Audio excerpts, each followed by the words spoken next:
Amigos, welcome to the HMBCC City Council, February 6, 2024. May I have a roll call, please? Councilmember Brownstone? Here. Councilmember Reddick? Here. Councilmember Penrose? Here. Vice Mayor Rohrbeck? Here. Mayor Jimenez? Here. You have a quorum. May we stand for a Pledge of Allegiance, please?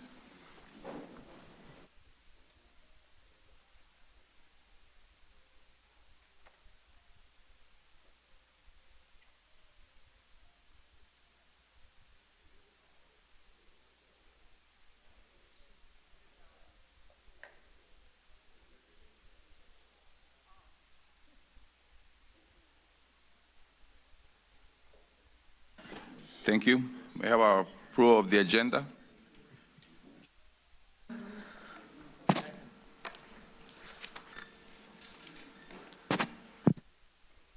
All in favor? Aye. Aye. Proclamations and presentations. Mr. Mayor, we don't have any presentations or proclamations tonight. Mayor's announcements. Who's the mayor? Thank you. We had our listening session last week. Thank you for those who attended. We had the English listening session. We also did the Spanish listening session that we're going to reschedule to a later date. Unfortunately, we had the storm on Sunday. We didn't have so we are working with Latino community to have a new listening session in Spanish.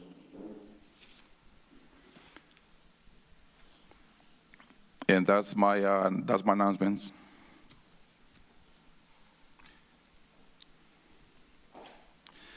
Any reports from recent closed sessions?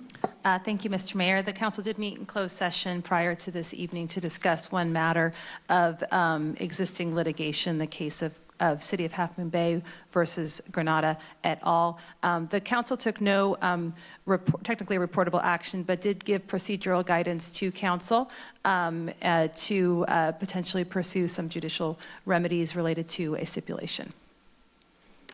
Thank you, Catherine. Now we move to city manager's announcements and updates. Thank you, Mr. Mayor. We have a couple of announcements tonight. We'll start with our Assistant City Manager, John Dowdy.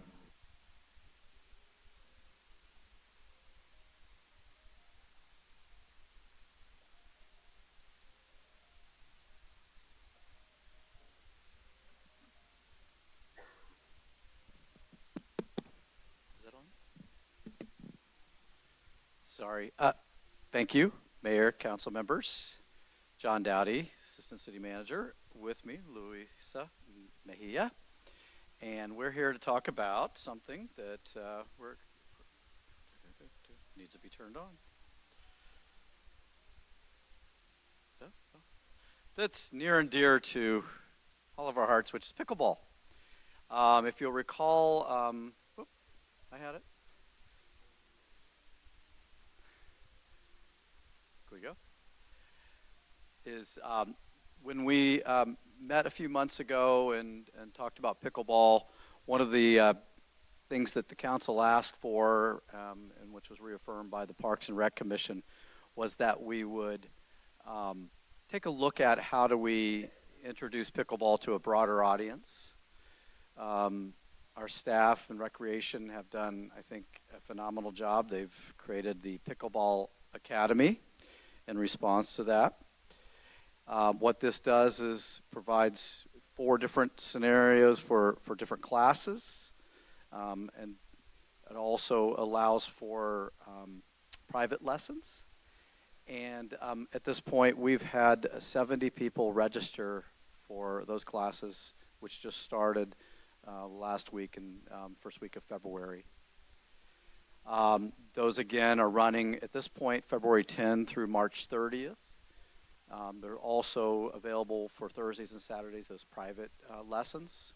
And we've brought on Mark Hoffman, and I'm not going to read the bio, but Mr. Hoffman has a lot of background experience and seems to be well received. So again, this is around the idea of introducing the sport to a new audience, to folks who may be intimidated by those that have been playing for a while, and this provides an opportunity separate from those folks to learn skills, to start to learn the game, and so we're very excited. I want to call out Eddie and Rob Mills for their work on this as well, and in part I want to just bring Louisa up. You've seen her here over some time, originally as a building attendant. She helps set up, she helps tear down here. Louisa has been recently upgraded to a full recreation leader 1, and so we're excited as a new staffer to have her here. So welcome her, if you would, please. So with that, I will, unless there are questions, I'll turn it over to Moz. I just want to say, well done. Thank you for listening on the issue of pickleball. It all goes to the other staff who put it down and ran with it, so I appreciate that. But I'll pass along your thanks to them. Thank you. Thank you, John. We have an update on the storm recovery efforts from our Public Works Director, Maz Bozergania. Thank you, Matthew. Members of the council and residents and visitors today. So just wanted to give a quick update with the coast, our coast here, as well as the majority of California coast, was subjected to another atmospheric river storm event, followed by strong winds that caused tree damage, landslides in other areas, as well as impacting power and communications for thousands of residents in San Mateo County and beyond. Since Saturday evening, I just wanted to report that our maintenance crews have been on call and observing, monitoring the streets and areas of concern. We've responded to numerous amounts of tree damage, clearing roadways, supporting Caltrans on public highway systems, as well as working with our partners and the utility companies such as PG&E to help access areas of repairs. And our maintenance crews continue to monitor areas as we move forward. The power has slowly started to come back to residents along the coast and the San Mateo County as a whole, although there are still thousands that do remain without power. Projections so far have been looking at tomorrow for the majority of folks to have power restored. For information on your specific power outages, please call PG&E or go on their outage website. If you have access to internet, you can search your address and find up-to-date information. You can also request that PG&E call you or text you or email you with any updates as far as the timing for the power restoration. With that, we just remind folks to please be cautious, especially around intersections when there's no power, whether it's on a flashing red light or off. Please, all of those need to be treated as a stop control. So please be safe, and hopefully we'll have everything back to normal very shortly. Happy to answer any questions. Through the chair. Yeah, the Ted Adcock here was used as a charging station during the past couple of days with the storms. Is that going to continue, or has that stopped? It was used in the last few days. We have slowed down on that currently, but if the need's there, we certainly can revisit that. So if somebody comes to the Ted Adcock and says, I want to charge, you'll help them? Yes, and we'll be open at 7:30 tomorrow morning for anybody that wants to charge devices. And frankly, I know we have folks here from affected neighborhoods. If we need to pull out some extension cords and let you charge during this meeting, let us know. We're happy to do that right now. The library is also available, and if folks who live in the mid-coast, Station 41. Station 41 in El Granada is also. I think both of those are pushed back like 10 a.m. to 10 p.m. or something like that. So, and we'll continue to make that available until all of this is resolved. Thank you. Any more questions?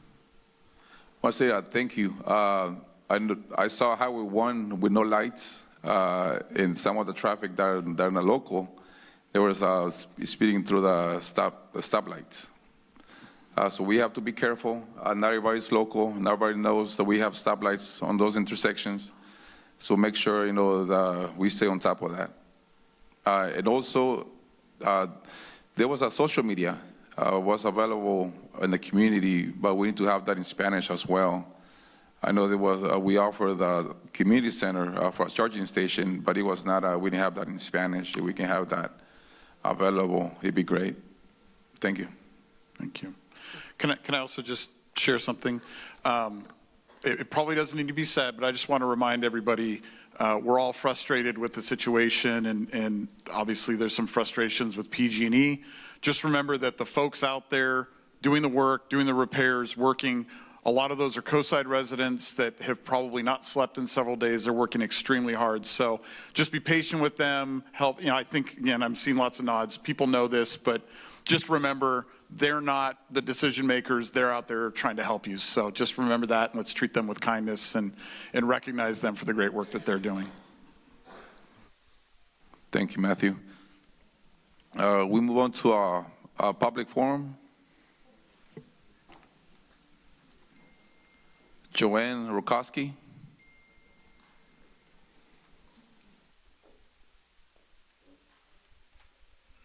Hi. Well, I'll reiterate that my name is Joanne Rokowski, and I am here and grateful to be here able to speak.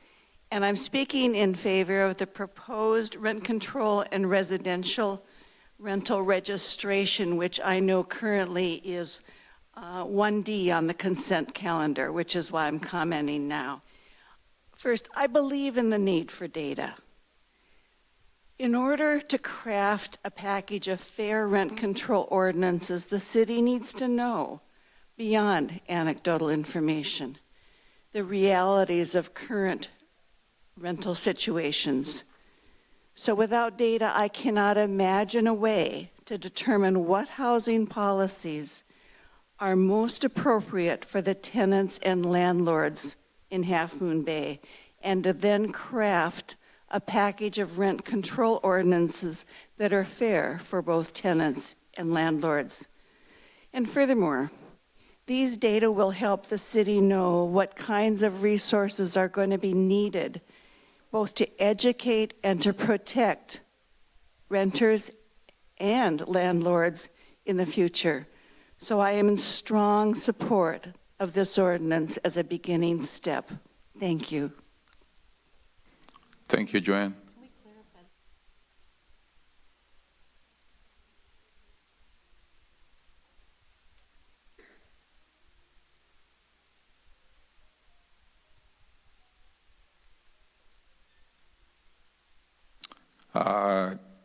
Carlisle and Young.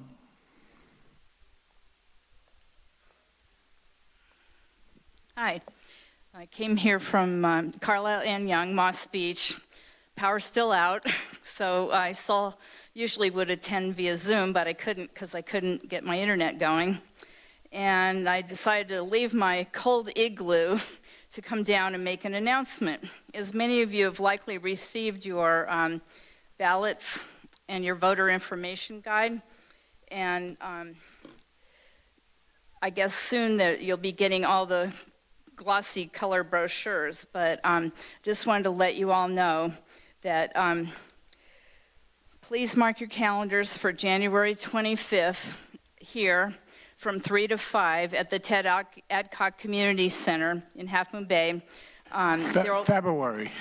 You don't mean January. I'm so sorry. It's all right. You're right. Without power, my brain went too. Sorry. February 25th from 3 to 5. Thank you for correcting me, Harvey. And there's going to be an 8-candidate forum for the candidates running for Anna Eshu's seat in the House of Representatives. So if you are still in need to hear in person from the candidates before you vote, mark your calendars for that Sunday, February 25th. It's from 3 to 5, and it's free, so you're all welcome. Thank you. Don't forget to vote. Thank you. Joyce Logan.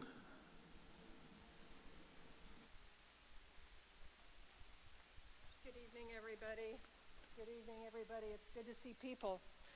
It's good to be warm. I live in Kenyatta Cove. I have achieved stasis of temperature outside, inside, refrigerator. None of them are the temperature they should be. This has been going on for a long time. I am jealous of those who have electricity. I'm frustrated, tired, and I'm anxious for information. I'm not going to go into all the painful things we have experienced, but looking forward for information about whether this extended outage was something that could have been avoided or remediated earlier than 2.5 days. So thank you very much.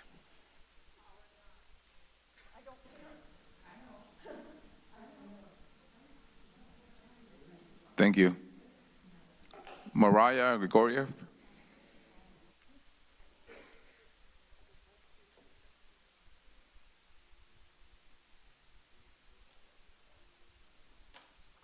Hi. It's not on it. Oh, there it is. My name's Mariah Grigoriev, and I'm from South Half Moon Bay.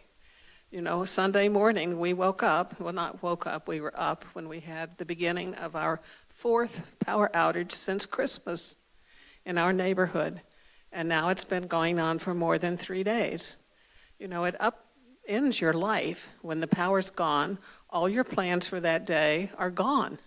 And all you can do is sit in the dark or else go over the hill and impose yourself on your children and whatnot. But I think a lot of this could be avoided. And I hope the city can put some pressure on PG&E, although they seem to be impervious to pressure. But for example, our situation began a couple of years ago when the transformer in our neighborhood was deemed to need replacement. And so all the DigSafe people came and put out their little flags, and there was this beautiful little garden of flags that sat there for several years until Christmas night when it blew. So we were without power from Christmas night throughout the next day. They then decided that the transformer was too large for the hole, so we had to wait for a new transformer. They then decided that the vault was too large for the hole, so they went and stewed around about that. So we had it out another couple of days, and they decided that we're not going to put it underground after all. But you ended up with 3 events for this one thing, you know, and you should see the street with all the trucks and all the lights and all the everything. And it's just a huge waste. I would hate to think how much it cost in the end to replace one transformer. And I understand there are like 35 more of them in Ocean Colony. But there just seems to be no maintenance. And when there is an incident like a tree down, I understand our current situation is because of a tree. And it wasn't until today, 2 days later, that they took the tree down from what we understand. But at any rate, we're going to go home to our cold 50-degree bed. At least we have gas, so we can take a hot shower first and have a cup of hot coffee or tea tomorrow morning. You know, it's the gas that keeps us the least bit warm anyway. But thank you, and I hope you can do something to remedy some of this. Thank you. Thank you. Paul Grigoriev.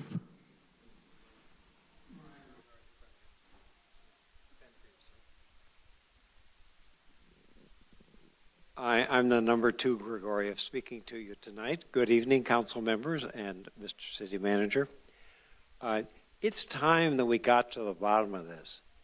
We're sick and tired, I'm sick and tired of hearing gibberly-gook from PG&E. On this current outage, so far we've been given 4 restoration times. Not a single one of those has been met. And there's been no explanation as to why or the cause of our suffering. I represent, I think, 2,300 accounts, which has got to be what, 4,500, 5,000 people? in South Half Moon Bay who've been in the dark for days. Now, I've heard a rumor that Moon Ridge has got their power back. I don't know about Kenyatta Cove. Joyce, have you heard anything yet? It's on, whoopee. Who knows, maybe by the time we get home we'll have lights. Mariah and I didn't consult on each other's comments because we couldn't read the other person's writing because it was too dark. We use those little lanterns, okay, to cook with, we can't get enough light to write anything, and we're both writers, so it's really too bad. One ironic point, PG&E is charging us huge percentage increases in the electric rates, they say, to cover their undergrounding. Well, we live in one of the few neighborhoods of Ocean Colony which has undergrounding and has for 50 years. And as Mariah mentioned, there are about 30 undergrounded transformers, according to the people at PG&E who've been on the job in our neighborhood. About 30 of these. The first two have crapped out. They're 50 years old, 50. Now, PG&E has no prospective, what is it called? PM, preventive maintenance. They just don't do it. They wait until something breaks, and then they try to make it better. And as Mariah also said, the first transformer to fail this year has not been replaced underground. We're going overground at the insistence of PG&E. What the heck is going on here? Mr. City Manager, do we have any contact with an official at PG&E who can unscramble this for us? It's not fair to keep us literally in the dark about this. Talk about lack of transparency. There isn't any. None at all. Please, council members, do something to save us from this giant. Thank you very much. Thank you. Jane Hansen.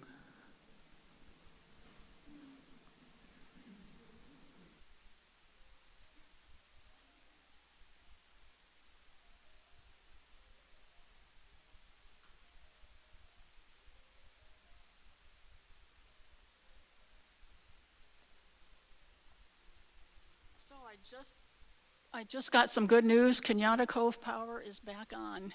Yay. I'm Jan Hansen. I live in Kenyatta Cove with about 600 neighbors. Normally I watch these meetings from home, but I couldn't do that with the power off. Is that okay? You want me to start over? Okay. I'm here tonight because I heard there was heat and light here, and that's great. So I know there's outages up and down. I have 4 points. This is the first one. I know there's outages up and down the coast, but while most of Half Moon Bay proper has had power, 3 communities on the south end of Half Moon Bay have been out for 3 days, being Kenyatta Cove, Ocean Colony, and Moon Ridge. Granted, not in city limits, but they're still our neighbors.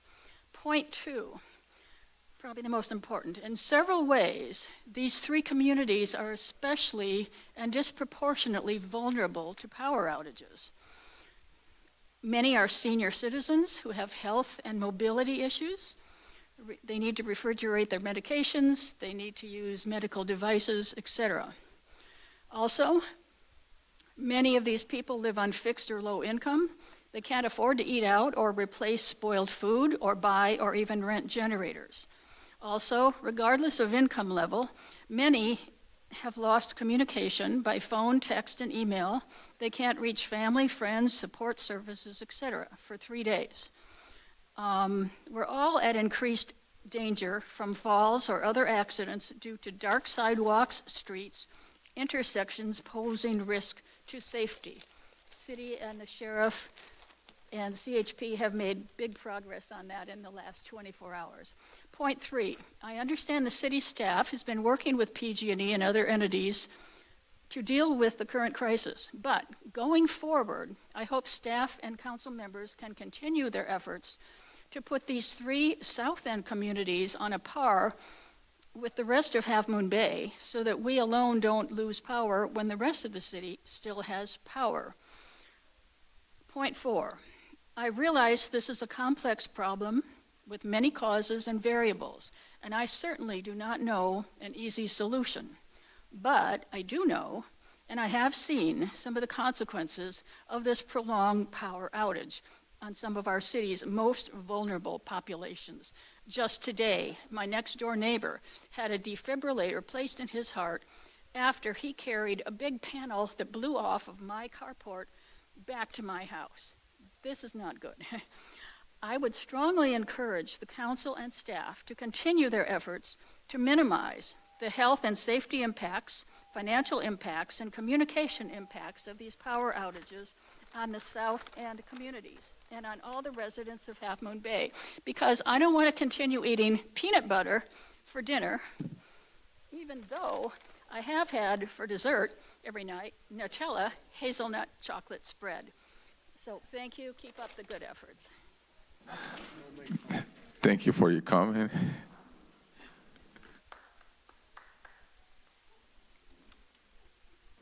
Evelyn D'Souza.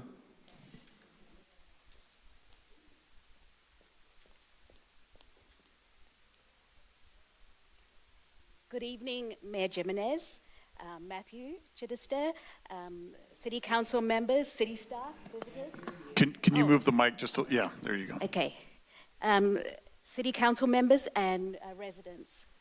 Today I'm here to set straight what is heading to be an eco-dystopian reality right here in Half Moon Bay. I'm petitioning for the preservation of 6 beautiful London plane trees named Playground, Sparkle, Sally, most appropriately after Sally Benson, whose vigor inspires us all, Benji, Rosie, and Story. These trees are at Poplar Street at Main, at the intersection of Main, and during summer form a magnificent green canopy that frames the entrance to that street. The plan to remove these trees is at least 2 years old, and it's part of the underway traffic calming initiative. So you might ask, why bring it to the City Council's attention now? Up until recently, the residents and many community members believed that the trees were being removed to make way for a DG sidewalk. And there was also this myth that got propagated somehow that the trees were near end of life. In the last couple of months, we have learned that these trees have 300 years left in them. They remove 60 pounds of air pollutants, that's 60 pounds collectively of air pollutants each year. And here's the kicker. They are being removed to be replaced with 4 mere parking spaces. Given the dire straits we're in with climate change, you heard about this tonight, so many people without power, how can we afford to remove any mature trees? How does this align with the City Climate Action Plan? If we remove the trees, how will we explain to future generations that we prioritize car parking over their well-being? And by the way, I have not seen any car parking impact studies. Who is going to bear responsibility for that? Who's going to own that decision and explain that to future generations? Our youngest community members, on Friday, several of us gathered, including Maz from the city, and he was really wonderful. And the youngest community members took part in a naming ceremony. They feel like the trees are being treated like fungible assets versus living entities. In the worst case scenario, they ask that you hold a tree memorial and you erect plaques to each of the trees to recognize the service they provided if you need to go ahead and remove the trees. However, I think you have the opportunity to make Half Moon Bay a poster child for tree preservation. You will see that the trees are rapidly filling up with wooden hearts that symbolize the love and the significance that the trees have for this community. Who of you have gone from over here to read those hearts and sentiments? Who from over here, amongst city staff and council members, have actually gone and hugged a tree and sensed its vitality? Instead of the Heritage Tree Society, or Foundation rather, likely intervening to stop the removal of these trees as they've done in the past, imagine if they honored Half Moon Bay for its efforts with tree preservation. If the decision to reverse the removal of trees needs to go to the Coastal Planning Commission, we as community Evelyn, members... sorry to interrupt. Can you please wrap it up? Yeah, I've got one more sentence. Thank you. We as community members, especially me, we're here to help in whatever way you need. I am your partner. I have loved working with the city. So to wrap up, I leave you again with the question: what would you like your legacy as city council members and city staff to be to current and future generations? One of preservation or one of destruction? Thank you. Lily Ray.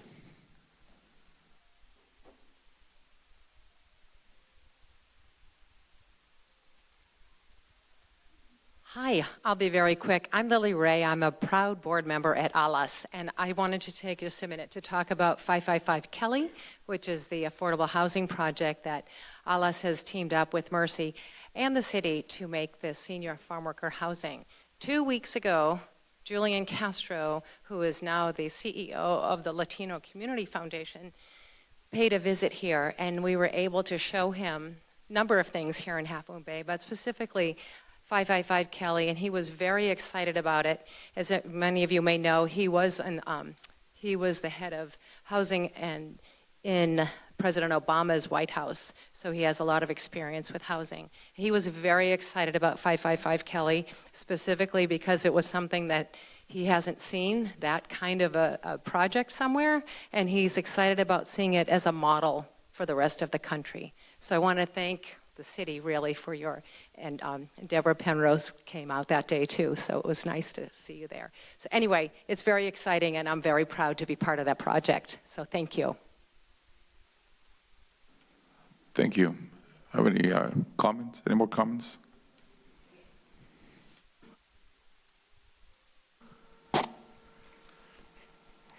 Russell?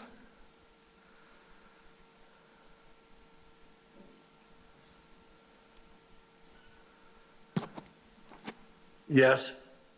Hi, you have Can 3 you hear me? minutes? Yes. Yes, let me say this.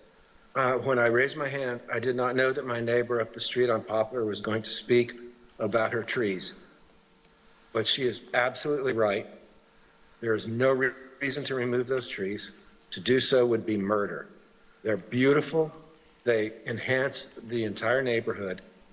And I don't know who convinced y'all, or whoever the planner was who made that decision, that that was a good idea to take those trees away. They cannot be replaced. I don't know where you're going to put something else. Okay, so thank you for letting me say that. And I'm a little emotional about that because I love trees. But the other thing I wanted to say is that I would hope on the other issue that was on the agenda tonight was about the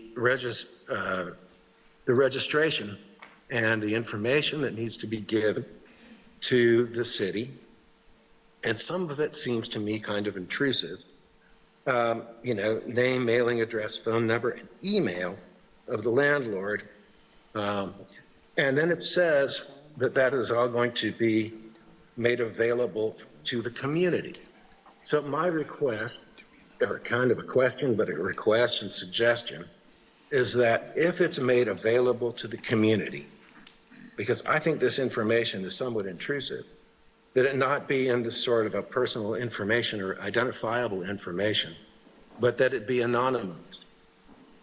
So that if you want to use the information to gather data to know what's available, and what the average rent is and who the people are and how many occupants and all of that, that's perfectly understandable.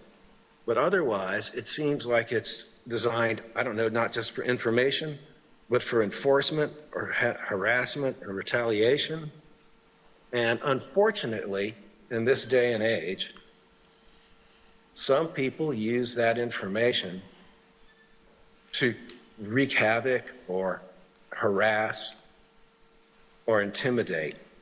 So I would hope that when you decide what information would be made publicly available, that you would consider making it anonymized so that it is generally available for informational purposes, but could not be used against the individuals. The other thing that I would hope that, I know that single-family dwellings and condominiums are exempt from the rent control. I would hope that you would also consider duplexes, which are partially occupied by the owner, because that's a very personal thing. It's almost like, you know, the border, and I mean BOARDER concept for a household where someone occupies like a single room within the household. So consider that as possible exception as well for what is going to be required to be controlled by under the rent control concepts that I know y'all are considering. I have other opinions about rent control, but let me also say this. You know, it is awful about the situation where people will Russell? overthink, but there are two types of landlords. Russell, And let me just can say you this. please wrap it up? Yes, I will. There are Thank two you. types of landlords. There are landlords that are absentee landlords, and there are landlords that are corrupt. And the way that I know, and neither of those are going to be helped by the reporting requirements or deterred or identified. And I know this because I worked pro bono for the Home Savers Project for San Mateo County for several years, helping tenants. So I'm not anti-tenant. I've helped them. I've helped dozens, hundreds of them. So anyway, thank you for your time. Thank you.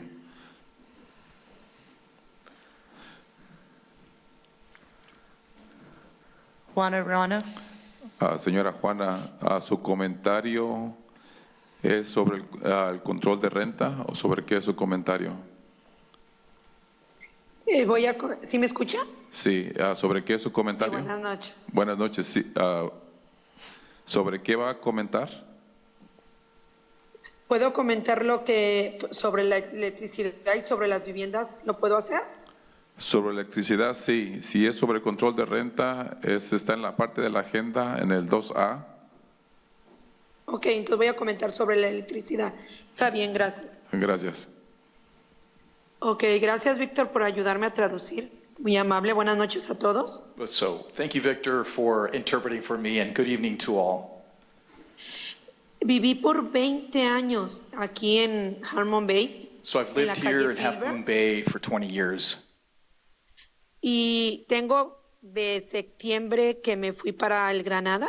And so it's been since September, since I left over to El Granada.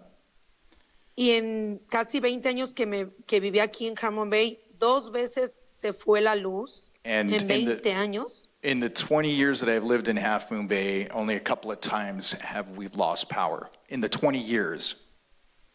Ahora que estoy en el Granada, yo sé que muchos fuimos afectados. So now that I'm in El Granada, I know that many of us were affected. Pero quiero que sepan que yo tiré comida I want you to a la know that I basura, even threw que food se me away echó a perder. that Que spoiled. casi fueron $300 que se fueron a la basura. And it was almost $300 that went right into the garbage. Y yo pienso en esas personas adultas, niños, que So no tuvieron que comer. So I'm thinking of adult people, older people and kids that may not have anything to eat. Y yo sé que hubo otros lugares que fueron afectados, pero mi pregunta es, I know that other places have been affected, but here's my question. ¿qué no se pudo hacer para que se arreglara pronto la luz? ¿O qué es lo que debe de pasar? ¿Que yo viva en la Main Street para que no se vaya la luz? ¿O que me vaya a Granada o a Pescadero o a Monridge para que no arreglen la luz por días? So, I mean, was there anything that could have been done to kind of avoid this or help this or Like, did I have to move over to El Granada to experience this? Or like, do I have to go to Pescadero or Moonridge or anything like that for have this happen? Or what?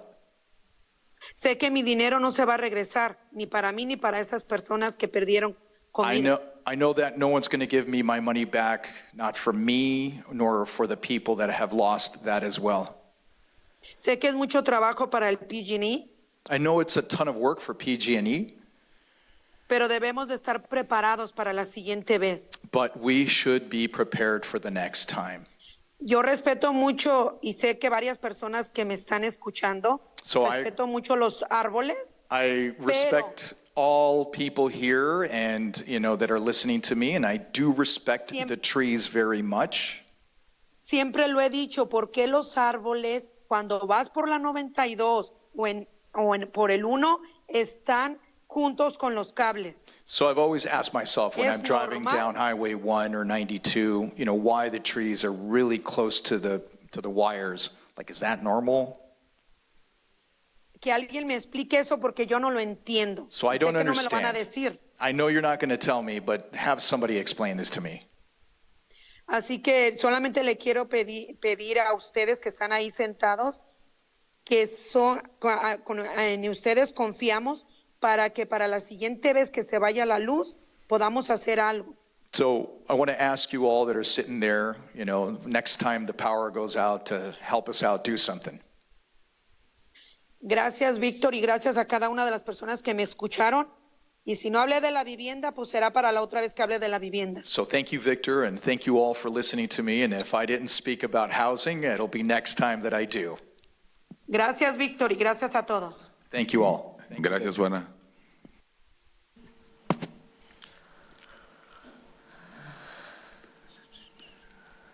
Paul Boudreau?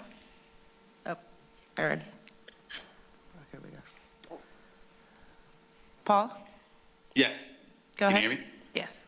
Yes, good evening. My name is Paul Bodro. I'm a real estate agent calling in on behalf of clients in the area who feel a little uncomfortable speaking. I'm speaking out opposed to the rental registry that the city council is considering. Me tienen en la ciudad. Paul? First and foremost. Paul? Yes. Yeah, we ¿Cómo se está portando Camila? Sorry. Yes. Can you please hold your comment? We're going to pull the item from the consent calendar. No problem. I'll wait. Thank you. I want to make a comment. Before we move on, I want to, share something with you. Some families in the last few days that have lost power have been using generators. If you use a generator, please be careful. Use it safe. I know there's a couple, actually a family, that ended up at the hospital this morning. They're in stable condition, they're better, but the fumes from the generator ended up in their bedroom. So if you're gonna use a generator, please use it safely. Thank you. Mr. Mayor, if I could provide two comments based on what we've heard tonight as well. The first one, we heard from the last speaker, concerns about spoiled food and what you do with that.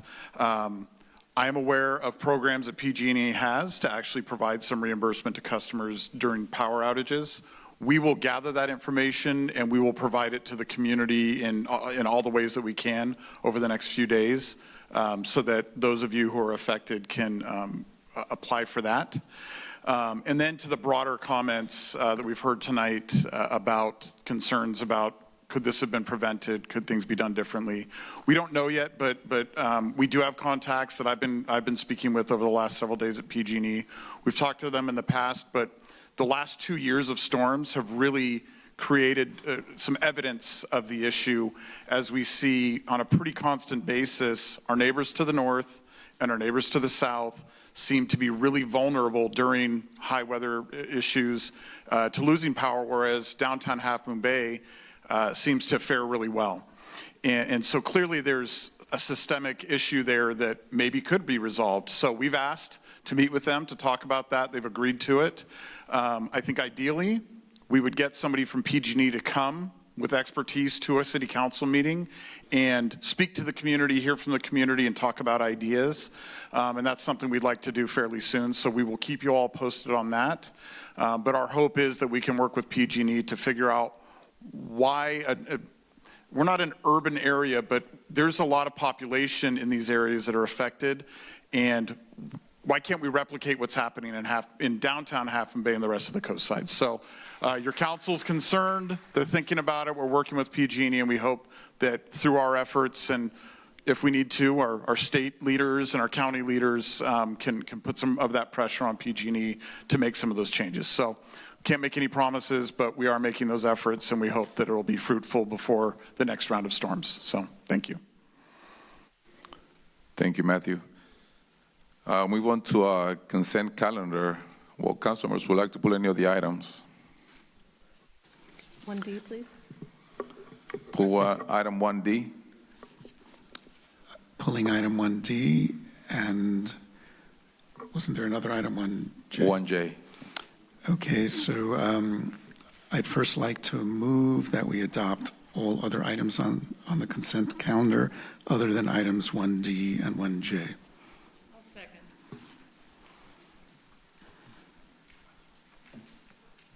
Roll call. Councilmember Brownstone? Yes. Councilmember Reddick? Yes. Councilmember Penrose? Yes. Vice Yes. Mayor Rohrbach? Yes. Mayor Jimenez? Yes. Motion carries.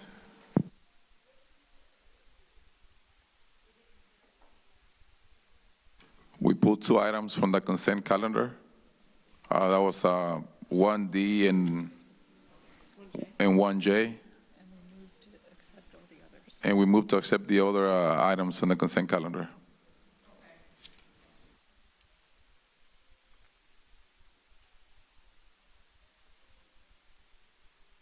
We're going to go on to item 1D.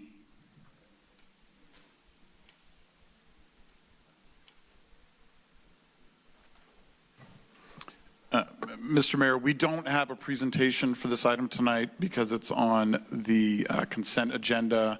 It is related to item 2A, but I'm not sure. John, do you have any recommendations? Should we just put them together or take them separately?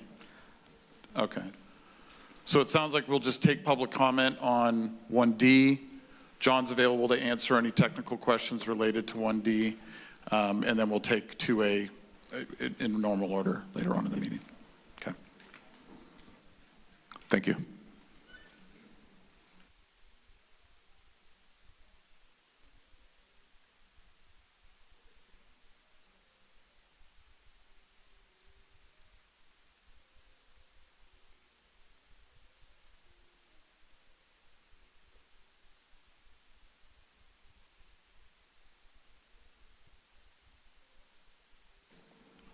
Mr. Mayor, I actually have a correction. Apparently, we anticipated we might need to do this, and John has prepared a presentation for Perfect. 1D. Thank you, John. So, I guess we'll have a presentation. Thank you. Well, it's not miraculous. It's basically, I changed the date from the January 16th meeting, but I think it might be valuable to quickly go through what the ordinance does and does not do. I also heard a comment which I would like to respond to in terms of the requested information. So however that you want to get to that conversation, we can go however you want to.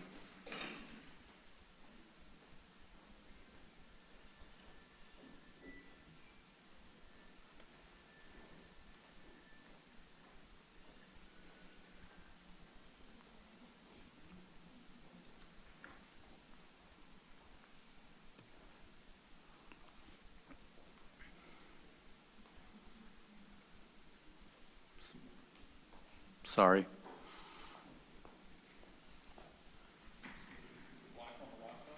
It is black on the laptop. I had to reload it last time. Is that the present? Hit escape. And then I would load it again. Hmm? Yeah, try it one more time. I had to do it twice last time. Yeah. Okay. Man.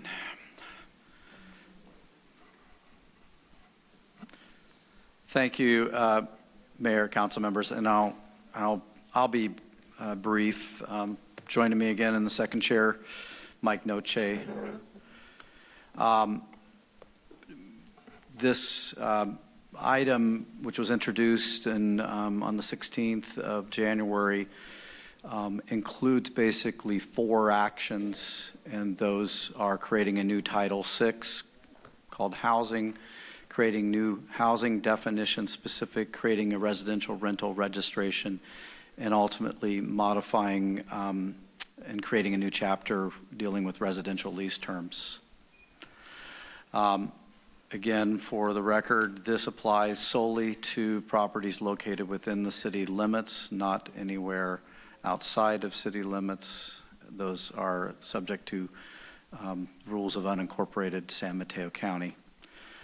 The new Title VI just creates from what has been reserved as a title to create a housing title, which would be a clearinghouse for all housing-related ordinances as may be adopted in time. 602 simply creates new definitions, which again consolidate other definitions and all those related to housing issues, housing programs, and this would be continually updated as new ordinances may be amended or adopted to bring in new definitions. 6.04 seems to be the issue of most interest today, which would add a new chapter 6.04 to that new title. Called residential rental registration, and what this does is require registration of each housing unit in the city by the landlord annually. 6.04, as indicated, would help us identify what units would actually qualify should you proceed with Costa-Hawkins Act rent control. But I think equally or more importantly, it will provide us opportunity to get critical data regarding the rental housing market to formulate policies and, in part could be a basis for choosing not to proceed with rent control, equally to proceeding with it if you have the information out there. It would also help link tenants and landlords to available resources, including mediation that's available through the city and its processes. So this is a standalone. It's been suggested that this is just part of the rent control program. You have directed, that's to be clear, that we look at preparing a rent control ordinance. We are working on that, but this section could, and we would recommend should remain regardless of what ultimately happens in terms of rent control and other tenant protections, because of the value that this affords us in terms of setting housing policy in the future. And then finally, this chapter deals with modifying what is currently in 770. Primarily, what this does is place most housing units that are renting and require landlords to offer a 12-month lease to tenant or prospective tenants. That's the primary issue. It retains all other provisions that were contained in the old chapter 770, including dispute resolution and prohibitions on retaliatory evictions. As indicated, we're here on February 6th to ask for you to establish the fee, subject to obviously adoption of the ordinance, which also offers us the, am I still having issues? To initiate work with the consultant for the online registration portal, a payment and secure database, and then also to initiate ultimately informational materials, letters, and also outreach to tenants and the non-government offices. and organizations. As planned and as dictated to some extent by this schedule, we would look at commencing officially registration on July 1, but if you follow the recommendation that'll come up under the fee resolution itself, we're suggesting that that would actually start June 1, and we can go into that separately, but go from there. And I won't go any further than that.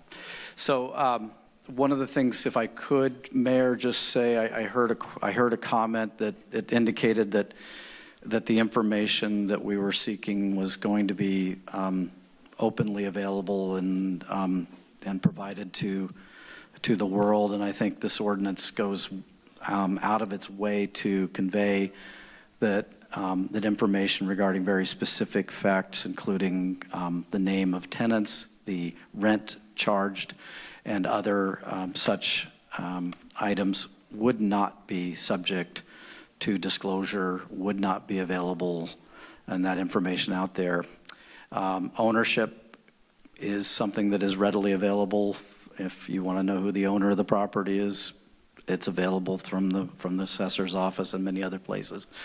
But beyond that, most of the information, they're dealing with what we're looking at and what we've indicated in the ordinance, as well as any data that we glean from the process would be basically analyzed and created into data sets that would not indicate, specific information regarding any tenancy, any property, or anything with that. For example, if we would like to know what sort of the average or median price of a 2-bedroom, 2-bath apartment is, we could then glean that from all of the 2-bedroom through the database search and to basically create that information and find out what what a 2-bedroom, 2-bath median or an average rent is going for in Half Moon Bay. We have absolutely no possibility of doing that under current provisions. So I'll stop at that and take any questions or allow you to. Do we have any clarifying questions from council? No. We're going to move on to public comment. Carolina Carvajal.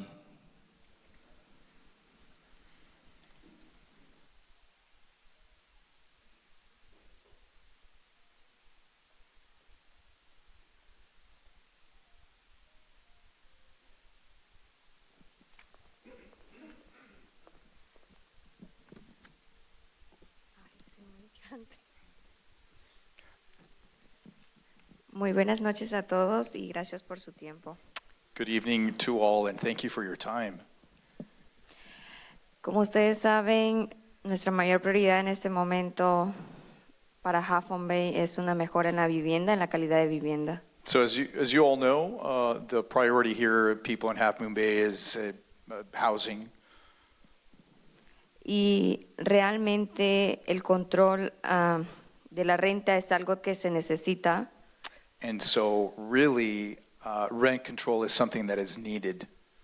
Porque nuestro pueblo ha tenido un crecimiento, hablando de gentrificación. Yep. So there's been a growth in our town. There's been gentrification. Actualmente la comunidad latina es la que más vive apuñada. And so it's the Latino community that lives in different conditions. Y viven así porque la renta es extremadamente cara en Half Moon Bay. And they live this way because the rent in Half Moon Bay is extremely expensive. Yo sé que los propietarios son libres de ponerle el precio que gusten a su propiedad. I know that owners have the right to really kind of set the prices that they want from their property. Pero creo que debería de haber un control de renta con respecto a que hay personas que no pueden adaptarse a pagar esa propiedad. But I think there should be some rent control in the sense that there's some people that just cannot pay those prices.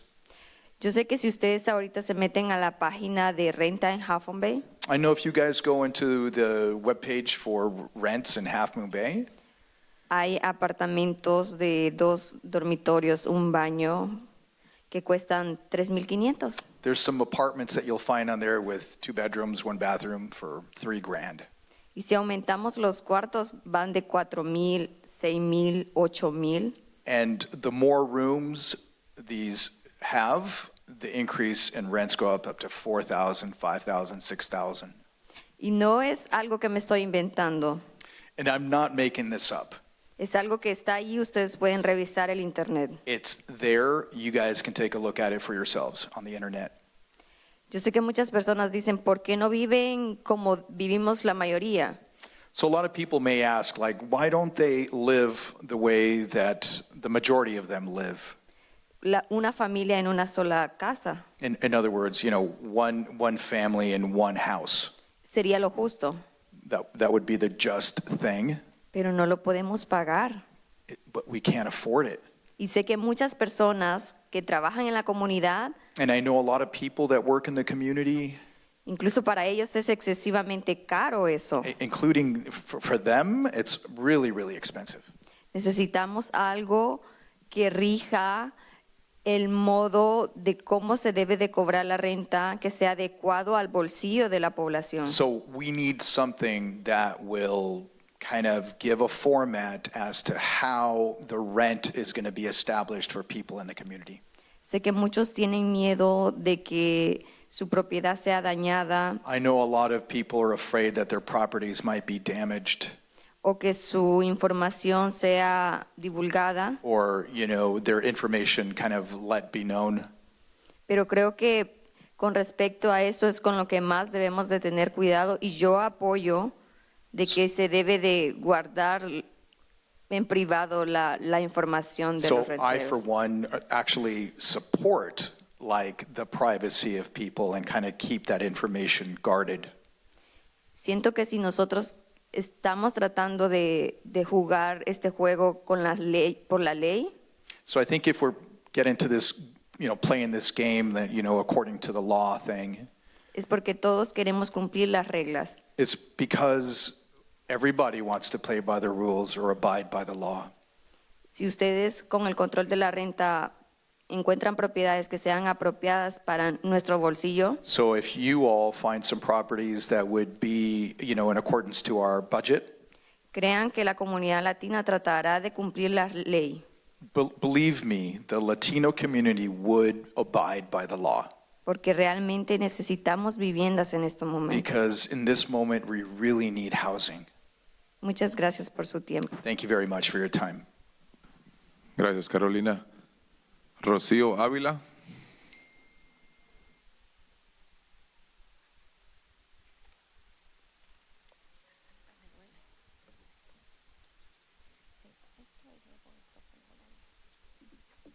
So Roseo will provide her comments in Spanish.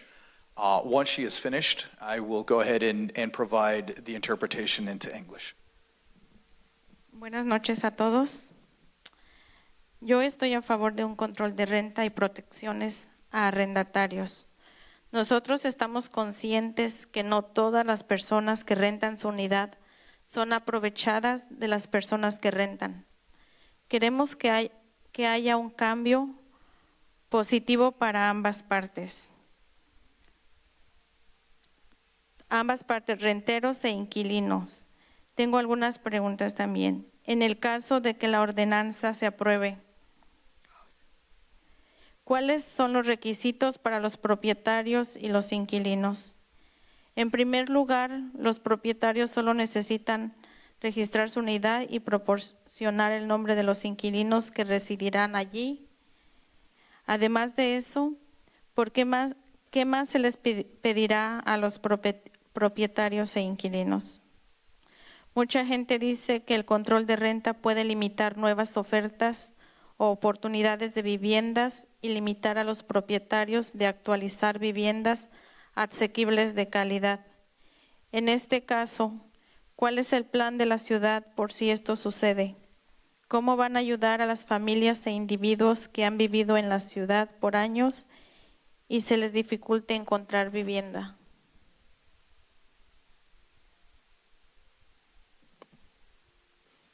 Good evening to all. I'm in favor of a rent control and renters' protections or rights. We are conscientious that not every person that rents their place are taken advantage of. But there's or compared to other people that rent. We want there to be a change, a positive one, so that both parts, both landlords and renters. So I have a few questions.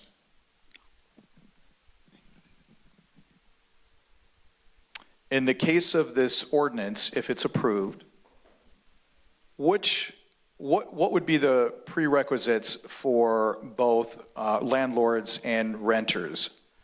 First of all, the landlords only need to register their unit and give the name of the renters that would reside in there. Also, what else would you ask of the renters and the landowners? There's a lot of people that are saying that rent control can limit like new opportunities or offers for housing, and would also limit the owners to actually have quality, affordable housing. In this case, what's the plan that the city would have in case this happens? How are you going to help the families and individuals that have lived in the city for years and is difficult for them to find housing? Thank you. Gracias.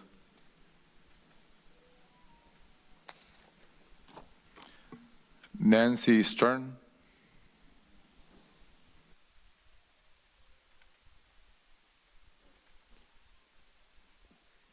Hello, Mayor and members of the council. First, thank you for motivating me to come to my first council meeting. This subject was just introduced to me a few days ago, and it inspired me to come here tonight. I'm all for affordable housing and safe housing for everybody, but the rental registry makes me really nervous for tenants, for landlords, and for our community. It just feels very forced and fast. I don't think it's in the renter's best interest for the following reasons. I think the annual fee that you're charging will likely get passed on to the renters and increase their rent. I think tenants could feel at risk, whether real or perceived, and perception is reality, by registering and providing their personal information. No matter how secure it is, I think there's always an opportunity for breach, and there's a sensitivity to that right now. Low-cost renters will be impacted as they will not be able to enter into a short-term, less than 1 year lease, as it is written right now, it seems to me. For those seeking transitional housing, that will not be an option. And it does not generate more units nor guarantee that housing in poor condition actually gets remedied. I think the people in compliance and the fair people that are renting will comply. Those that aren't complying right now, chances are, my guess is that they won't register. I think it's not in the best interest of landlords being forced to enter into a 1 year lease. What if the renter is not a good fit? And per the defense to action to collect rent, which states, failure of a landlord to comply with any of the provisions of this chapter shall provide the tenant with a defense in any legal action brought to the landlord to collect rent. As a landlord myself, this is frightening to me. If landlords feel forced to sell because of this, the number of available rental units will also decrease. Finally, I think operationally, there are some considerations I would ask you to look at. Best practices dictate that the data is clearly understood how it will be used. Right now, it seems like it's just a broad shot, kind of a witch hunt, if you will. I don't understand how all of the data will be used, and that would be really good to help us feel more comfortable. About both the landlords and tenant data. It also appears to be a cookie-cutter approach, like a plug-and-play approach. I know big cities are doing this, Minneapolis, San Francisco. We ain't no Minneapolis, we ain't no San Francisco and Half Moon Bay, and I don't know that this is fit for purpose for our community. And the language in the chapter which I read, I had to read it twice, and someone had to help me interpret some of it because it's just really voluminous, and people don't read as much these days, I know. It has a very big brother and punitive feel. It lacks the ground-up approach and will therefore not be easily implemented or enforced. Finally, education is going to be key. I'm a change manager. I know about transitions, and this is a big transition for us. Thank you for tabling this, and study sessions would be a really good thing to have. Thanks for your time. Thank you.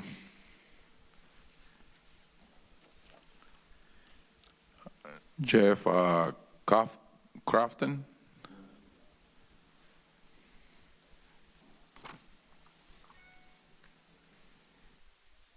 Hi, and good evening. I'm Jeff Crofton. I've been a resident here for a number of years. I sent this letter to all of you to read about your proposed rent control. I'm not going to spend any more of your time. I think you've all gotten the letter.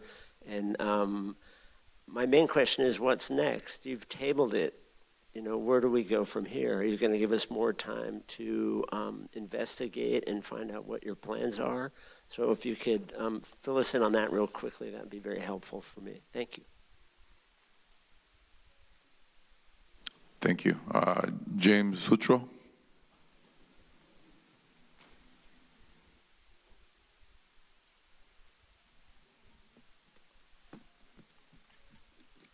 Don't worry, I'm not going to read this all to you.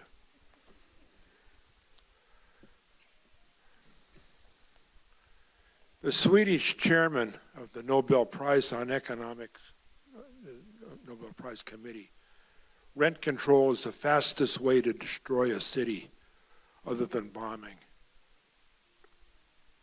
Over time, rent control reduces the supply of housing. This concept shows up over and over and over again in any discussion on the economics of rent control. Reducing the supply of housing.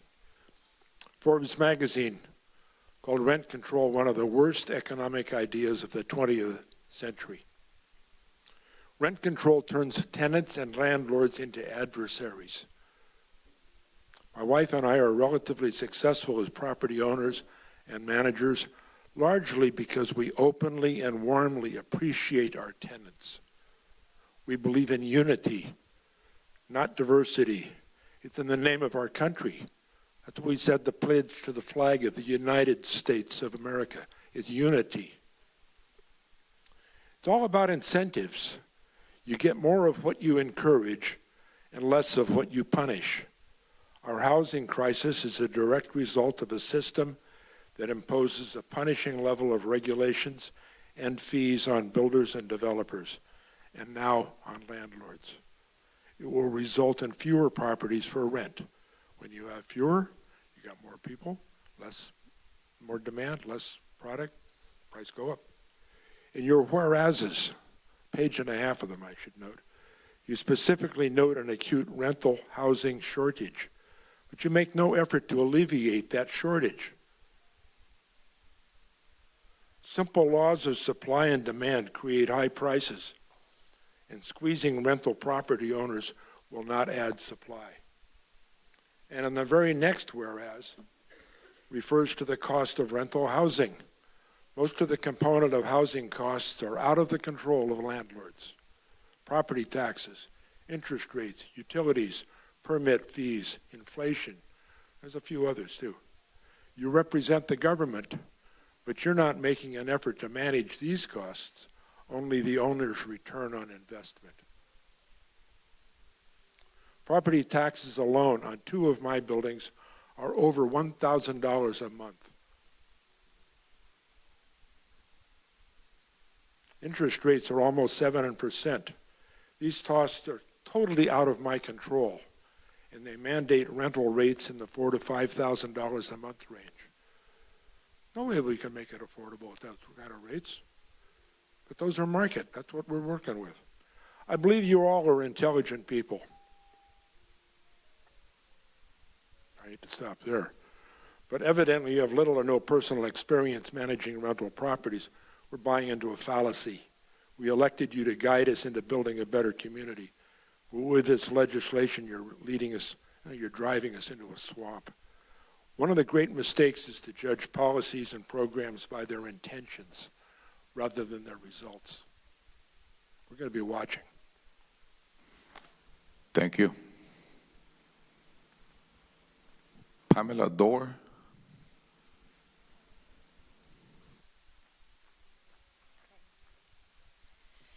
Good evening. I work in affordable housing, and I'm a big affordable housing advocate. I've worked in affordable housing for over 20 years.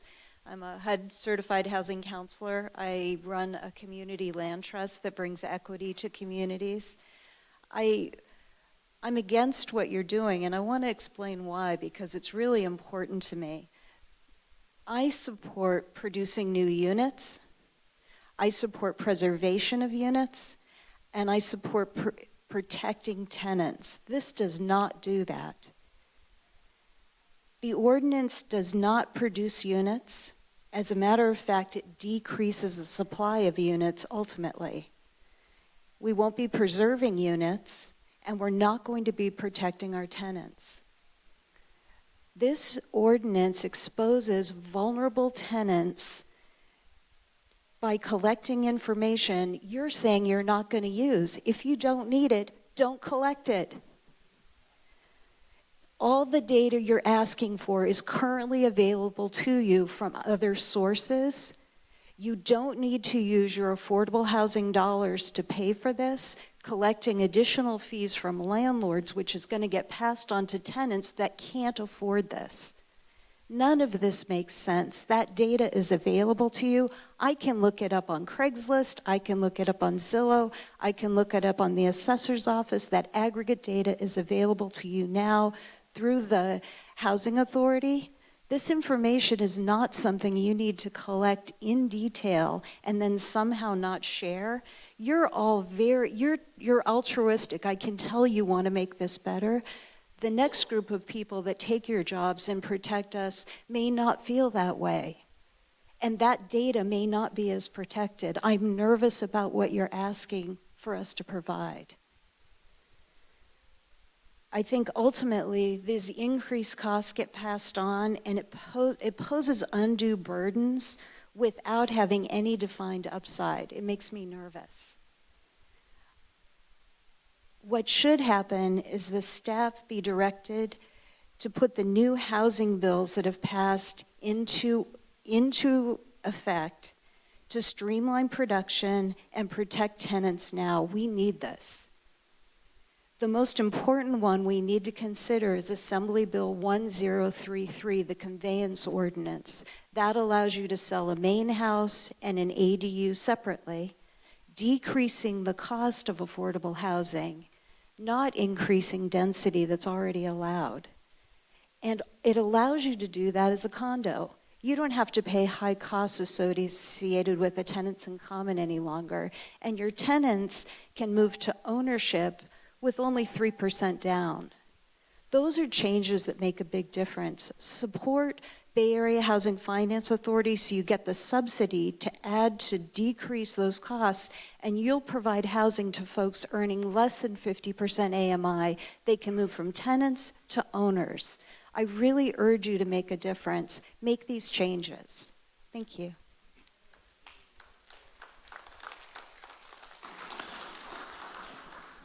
Thank you, Pam.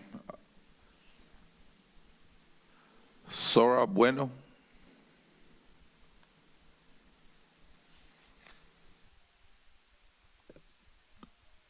Good evening, everyone.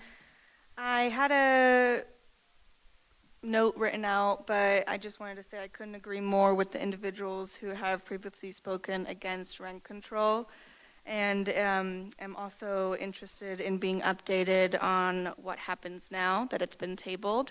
What I will say is that I am fully for affordable housing. I really do agree that we need more of that, and I'm happy to get involved with crafting up alternative solutions that are a better fit for our town that's more budget friendly. Thank you. Thank you.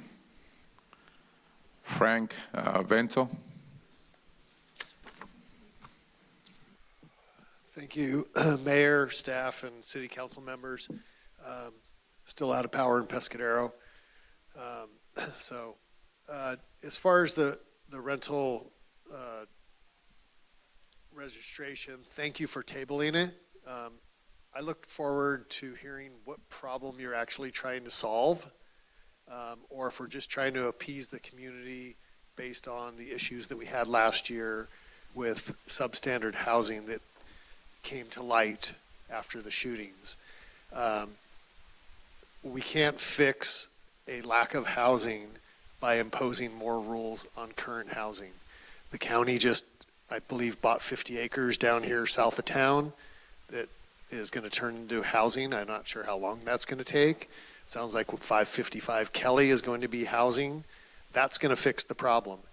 By imposing rules and regulations, that's not going to do anything for us. And Nancy mentioned, hop on Google, hop on Zillow, hop on Redfin. You can find out what rents are really quick. I do it all the time. And you have 3 prominent property managers in town. Have you reached out to any of them to find out what's going on with rents? It's a few phone calls. So thank you for tabling it, and please share with the public what your end goal is and reach out to the community, and we can work out a solution that works for everybody. Because I do agree that by putting something like this in place, you're going to marginalize even further the people that you're trying to help. Thank you for your time. Thank you. Mr. Mayor, can I just make a quick clarification? Yes, please. We've heard from several folks that this item's been tabled. I just want to make it clear to everybody and be transparent. What the council did is they took an item that was on consent and pulled it off. The item hasn't been tabled. The council is still going to consider a decision on it tonight. So the public comment, and I apologize that we didn't make this clarification earlier, but it's clear there's some confusion about that. So at this point, the council has not pushed the decision off to another date. They still can make a decision on it tonight. It simply won't be, it wasn't considered on the consent agenda. It's being considered as a separate item. So as you're thinking about your comments, just be aware that the council can still take action on this tonight. Thank you. Thank you for the clarification, Matthew. Barbara LeVay. Good evening. Thank you for taking the time with us tonight. I am a realtor. I live up in Montera. I have clients that they are property owners, and they have been good property owners and have had tenants for decades, and to teachers, to interns. They've really helped in so many ways, and echoing so many people's sentiments tonight. I think that this is really going to hurt. So I'm not going to go into that any further, because I did write to each and every one of you, and I did hear back from one, and I do thank you for that. But I want to say that, again, underscoring the fact that we all want affordable housing. We need more housing. We're a small town with a small budget, and I think that throwing that $200,000 into that first year of creating whatever office it is to get this up and running, I don't think we need to do that. We've got resources here, great people with a lot of experience, willing to sit down and get into the trenches with you and figure this thing out. I'm glad that I'm speaking now, because I was going to thank you for tabling this, and I'll pull that back and beg you to please table this tonight. Let's get together and talk. I haven't talked to anybody about this, and I hope that we can. I really do. I'm sincere, heart and hand. I'm authentic. I'm not trying to pull your leg. So please delay adopting this ordinance tonight. We don't want the people you're aiming to help suffer the unintended consequences that have played out so many times before. Please. Please. Thank you. Thank you.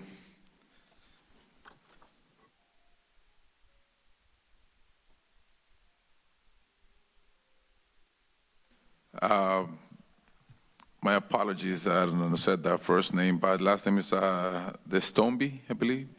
What is the first name? Julie's. Yes. Thank you. Good evening. I'm going to second everybody who came up Julie, here. I'm sorry, yeah, there you go. And share their feelings about this ordinance. I'm actually shocked that this isn't as publicly known. That I think that more people would have been here tonight. This is a bit of a surprise to me, and I'm not exactly prepared for this discussion. So I feel like we need to have a work session. I think that a lot of people can be very creative and helpful in coming up with a better solution. I feel like I just don't see the path. From this registry, I just don't see a clear path to solving the problem of housing here in Half Moon Bay. And I think that we deserve an opportunity to come together as a community and be a little bit more creative. Thank you.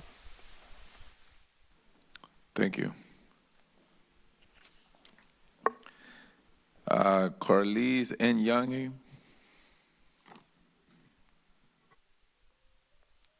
Thank you, Carlisle Ann Young. I'm a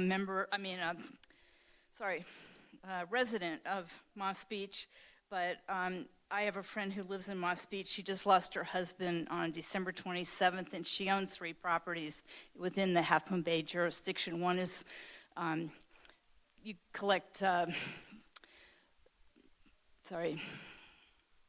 a brain fart again, the TOT, because it's at the beach house, but she also owns 2 condos at Amesport.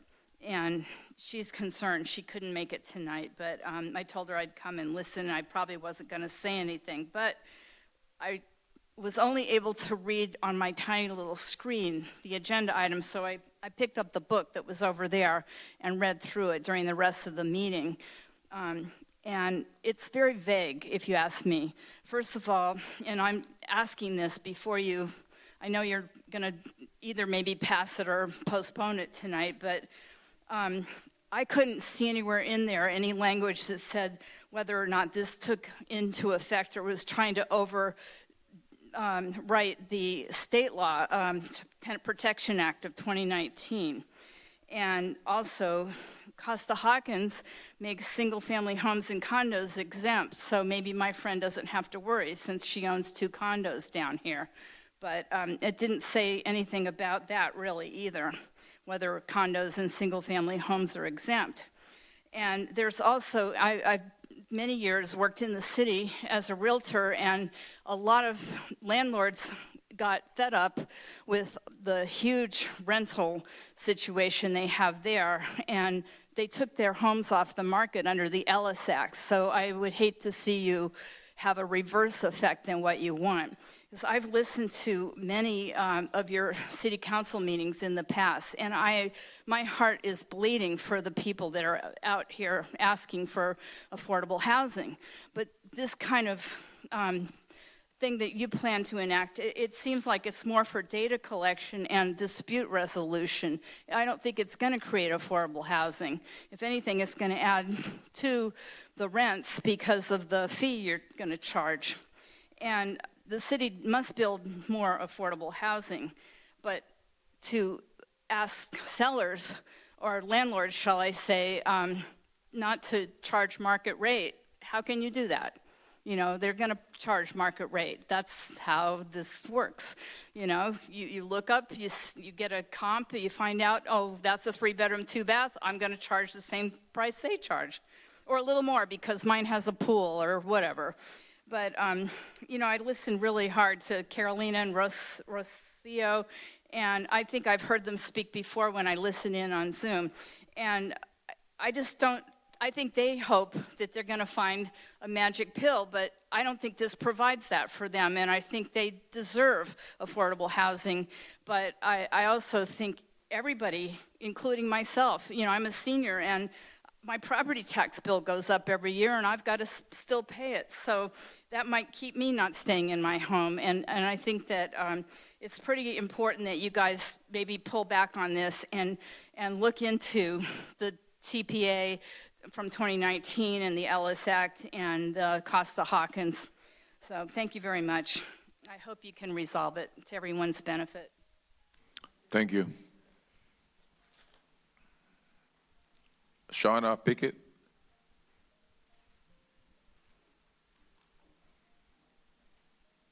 Or Joanne. For those of you who know Shauna, I am not Shauna, and I do not play the piano.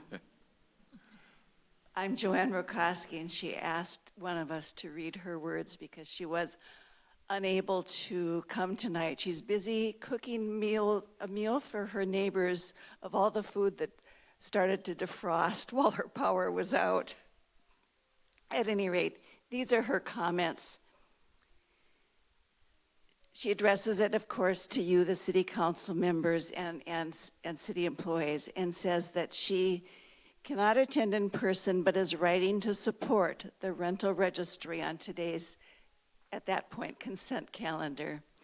And I should put this part in parenthesis because it really belongs at 2A. She is stating that she also supports the proposed annual registration fee of $75 to be paid by the landlord. She goes on to say, everywhere in the Bay Area, housing is scarce and terribly expensive. San Mateo County has unfortunately made the top of the list for most expensive housing of any U.S. county. Silicon Valley tech workers, even doctors, find housing costs high, but rental prices are quite out of reach of our essential workers whose gross pay is a third of housing costs alone. I can't imagine living with 10 or more people in an apartment designed for 2 or 3, or the alternative, living in one's vehicle, or worse. I appreciate the council's conscientious work to help the city's valuable workers in their search for fair, decent housing. You're building low-income housing as we speak, and that's terrific. But we can't only build our way out of the dire need for housing. The city must have more of a handle on what's being rented now and on how tenants are being treated. As an eventual part of your current discussion of tenant protections, I sincerely hope that rent control will become real. Meanwhile, a necessary and sensible first step is to find out how many rentals there are and who's renting them where. The city needs that information to go further. The coast side in particular has an acute housing shortage. So many people want to live in this beautiful place, and the competition over too few units and too few houses has pushed the market up to a place that, of course, benefits real estate developers and sellers, rental agents and landlords. But there has to be balance and fairness. If the wide gap between property owners and property renters continues, we could lose those who make it possible for shop owners to stay open, for farms to keep producing, for well-off people to have their houses cleaned and children tended, for classrooms to have enough teachers, and on through the jobs that our thousands of essential workers do. The first need is a list of what's available, which is the rental registry. Dear City Council, it's the right thing. Thank you for all you do. And that's Shauna Pickett Gordon. Thank you, Joanne. Council, any comments? Oh, we have one more. We have more comments? Hold on. Paul Beaudreau. Yes, thank you for taking my call. My name is Paul Beaudreau. I am a real estate agent. I'm speaking on behalf of clients who are housing providers in the area who felt uncomfortable speaking tonight. And I'm speaking out opposed to the rental registry that the council is considering. I couldn't agree more with many of our thoughtful and intelligent speakers. So in an effort to be concise, I will skip a lot of the points that I was going to make And I just want to stress the most important point that we as a community and you as a council need to understand. This ordinance does absolutely nothing to solve the actual problem that we're dealing with, which is the lack of supply. We need projects like 555 Kelly, and I think the data is already there. This is a supply and demand issue, as simple as that. I also hear a lot of speakers talk about the need for protections. I need to remind people, and I think it's important to educate a lot of tenants that they are protected with statewide regulations that cap the rent, cap the housing provider's ability to remove them. And so I think education is really important, and that we need to table this issue, educate the population, and again, I think we cannot afford to have this rental registry. It's costly and ineffective. Thank you very much. Thank you. Do you have any more comments? No other comments, Mayor. You did it for 2A. Yeah, you called for 2A. Would you like to make a comment on this item?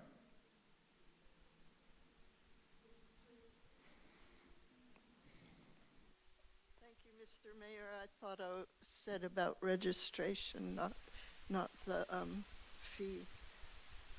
Anyway, I was gonna say that I was one of those people ranting that the rent kept going up, and I was so stressed out, and I would be afraid to tell my landlord if anything needed to be fixed, because they would raise the rent if they fixed anything. And so I know how the people feel now, even though I'm a fortunate homeowner now. And I also wanted to say that when we're thinking about what we've been going through with our power out, some people live this way and worse all the time. They can't get they can't get heat, they can't get food, they can't get medical care and so on, because their rents are so high. And so I'm in favor of not allowing rents to go higher and higher, just because the market will bear that. Although I heard also what you said about the expenses that landlords have to pay too. And okay, I'm done. Thank you. We're going to take a 5-minute break. See you back at 8:50.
Welcome back.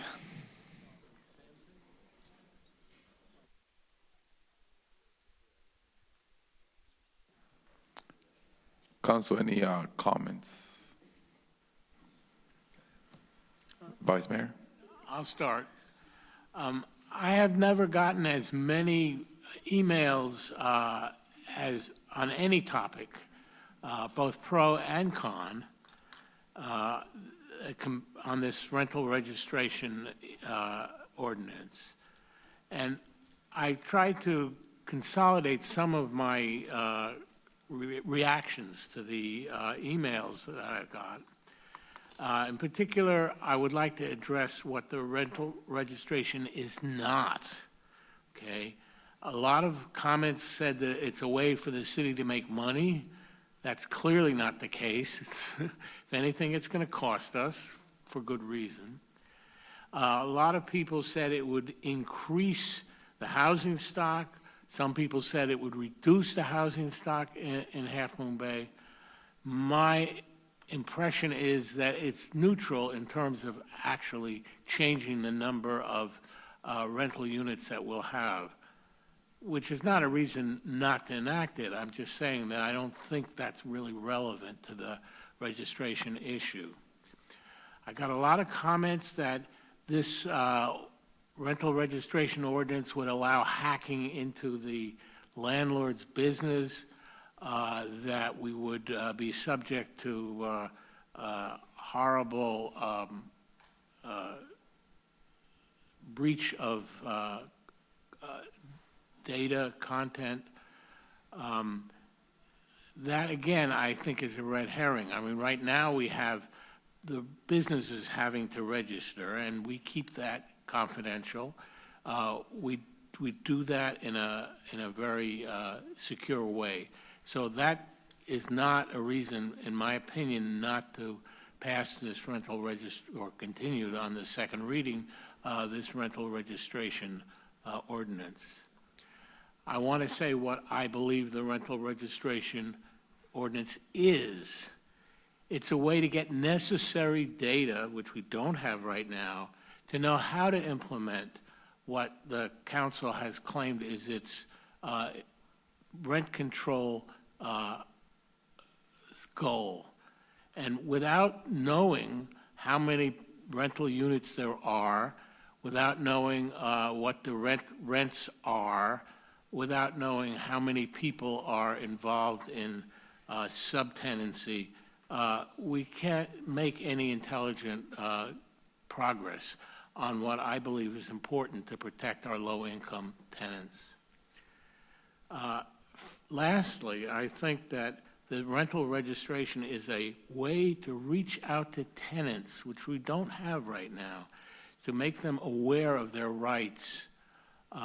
This will be protected information, but as anyone who's been coming to council meetings for the last year knows, there are many, many people who are forced to live in subtenancy conditions, many people living in very crowded conditions. And unless we were able to reach out to these people to explain to them what their rights are, we will be losing an important component of our low-income residents. So for all those reasons, I think this is a good ordinance, and I'm certainly going to support the second reading tonight. Thank you. Thank you, Vice Mayor. Councilmember Penrose. Yes, I would support everything that Vice Mayor Rohrbach has said. I agree completely with what he said. I would also say that this ordinance is not asking that tenants register. It is not asking tenants to give their name and their address and their telephone number and what they're paying. It is asking landlords to register. So the baloney that I've been hearing about how it's going to hurt the tenants is just that, it's baloney.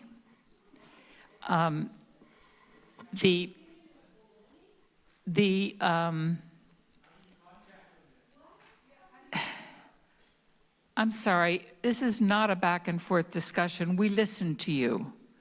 It's now my turn to speak. Thank you. The second point I want to make is that landlords who do not abuse the privilege of being a landlord, who are kind, who are generous, who do not charge exorbitant rents, are not going to be hurt by this. It's going to cost them $75 a year. It shouldn't stop them from doing the right thing, which they've been doing all along.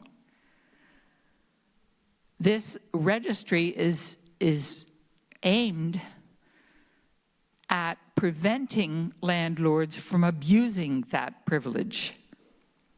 It is for the landlords who rent and charge exorbitant amounts and do not take care of the furnishings, do not take care of the place that they're renting, allow overcrowding and subletting to the point where 10 people are living in 2 rooms.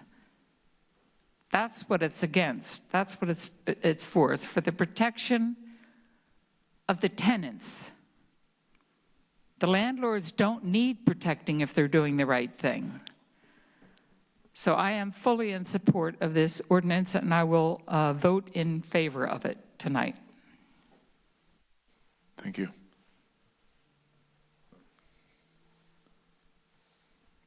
Councilmember Rarick? Yeah. I mean, Ruddock? Ruddock. It's been interesting to hear, a lot of both sides of the issue the last week or so, since it became known that this was going to be on the agenda. I've thought a lot more about it since our last meeting, and I've done some of my own research. And I have to say, I'm confused and puzzled as to why we're pursuing this. It's a big city solution for a small town. There's only one other city in the county that has rent control, East Palo Alto, who's had it for decades.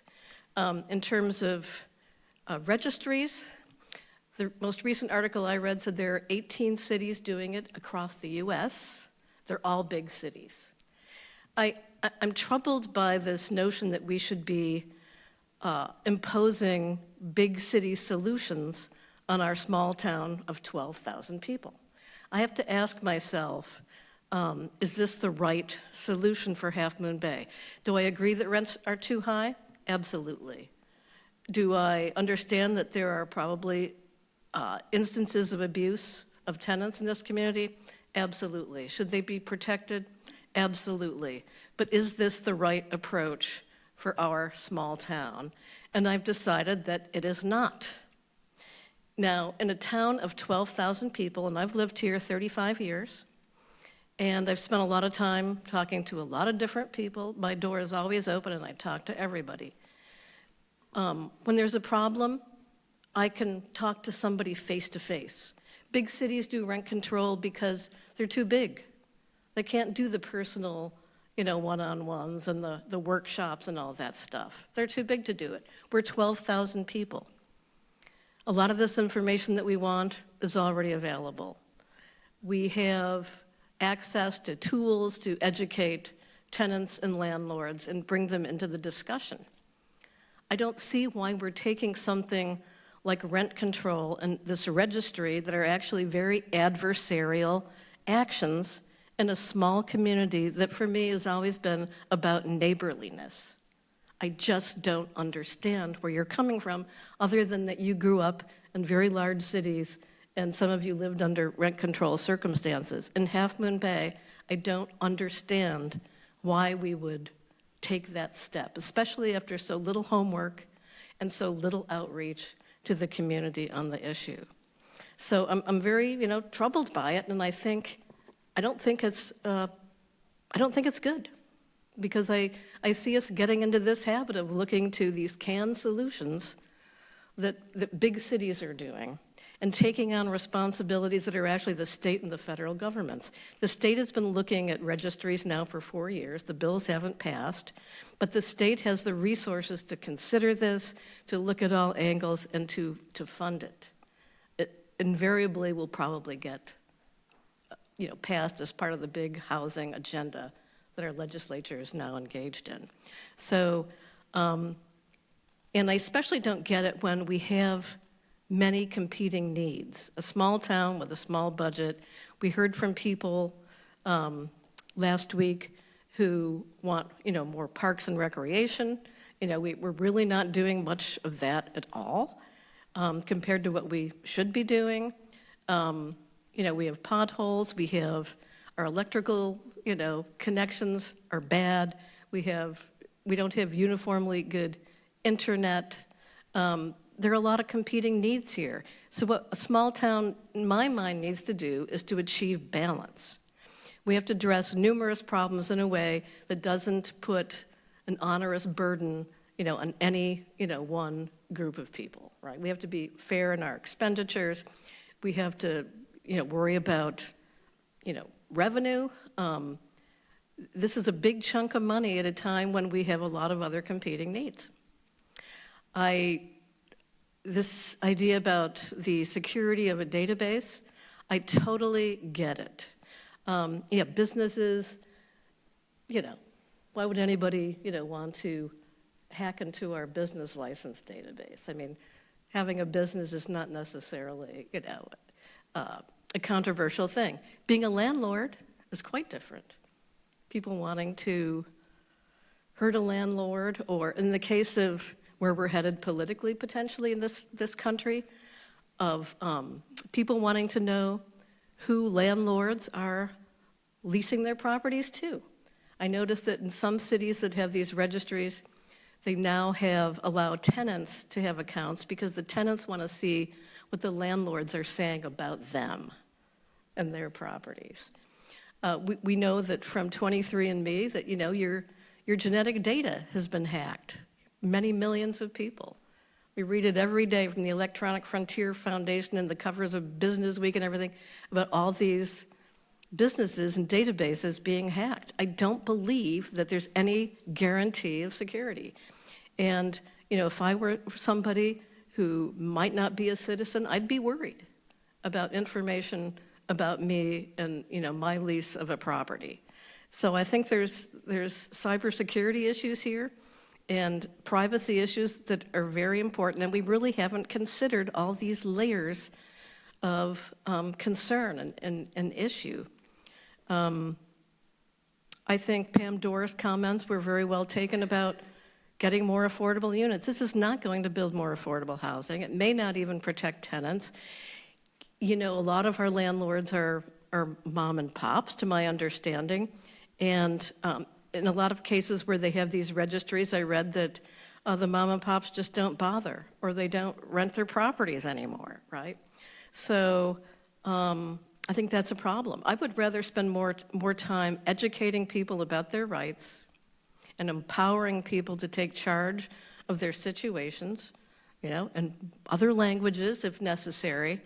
And I would like us to start there. I would like us to start at a low level where we can do face-to-face outreach with people and work for solutions that work for our town. So I am not going to approve the registry, and I'm not going to approve rent control because I don't think it's the right solution right now for Half Moon Bay. Maybe someday, but I'd like to see us devote our resources to more units on the ground, more research, more education, and more community building. Less adversary, more working together. And I don't think the approach that we're headed to taking is good for our town. I'll leave it there.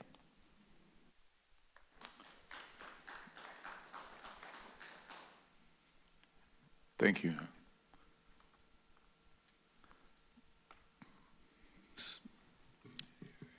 I think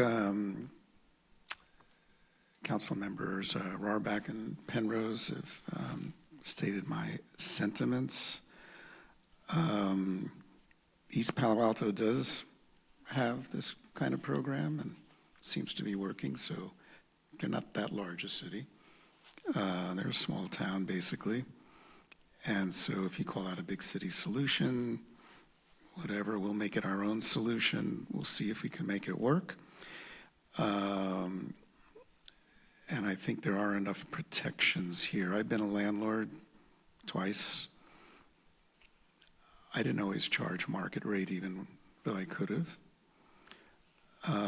So those are choices. Those are choices that we make. Someone said here, everybody charges market rate. You also said, hey, we could get all that information anyway. Just look it up. Who's charging what and who are the landlords? So, yeah, maybe it'll be easier than we realize to, gather that information. I think this will relatively pay for itself with the $75 fee. By the way, I think saying, it's passed along to tenants, maybe it will, maybe it won't.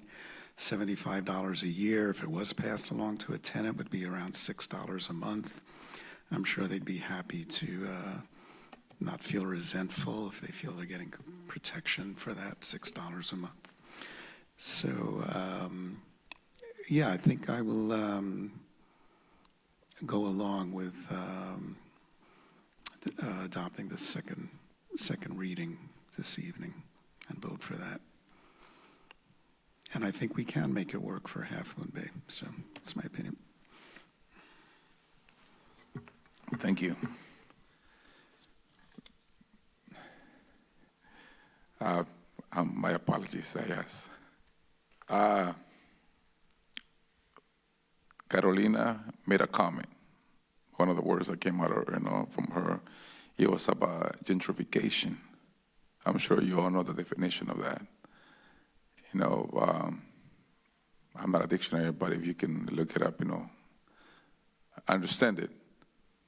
2015 started gentrification in our community. If you would like to go back and visit, review the meetings, I was not part of the city council then, but I remember how families were, have fear to go to the landlords to fix things around the apartments because of the fear of being evicted, because of the fear of, rents being raised. I remember that because I was part of that. I was part of a group that we were actually having conversations with community members that were being evicted. Families that have been at the same place for 20 years became evicted, where landlords were not fixing their properties. They had to there was a family that had to put a sheet of plywood over the kitchen's floor so rodents would not come into the house. That's fear. There's no control. We don't have any record of how much the rents were being raised back then because there was no registration. But I know about it. Many of the people in the community know about it, or how the rents were raised by the landlords. Very substantial raise. And they could not make those rents. And many of them became evicted. Many of those families moved in with other family members. They went from renting an apartment, just a family, to renting a room with another family. That's the only way. That's how they afford to be here in Half Moon Bay or in the coast. There was no records of how much the rent was being increased every month. It doesn't really matter how much money you make, but when you increase the rents, 50% in just 3 months, that's a lot. But there's no record. Only the families that were asked to have the rents increase know about that. And like Councilmember Penrose mentioned, it's not every landlord. It's only a few. But we need to have the registration. We need to protect the people that need protecting. So we need the registration. So to think about, gentrification, we know we need housing. We know we need affordable housing in the community. We know that. You know that. But until we have that available, that we're working on very hard, you know we are working on it very hard, the city of Apple Bay, the county, San Mateo County, you know, we are working very hard to have, you know, housing for our community. If we don't protect our tenants, who's going to come back to work in our community? You know about I mean, if you've been in the meetings, you know about Carolina, you know, she shared with us, you know, how much they make as a family and how much rent they pay. Some of the questions came out, why don't they move somewhere else? They're month to month. They don't have the money to pay first, last, you know, to make deposit anywhere else. If they were to move anywhere else, they will be homeless over there. Because they don't know anybody else. All we're asking is for the landlords to register so we can have that information to help, to work together, to find better solutions. I know you mentioned that there's information out there.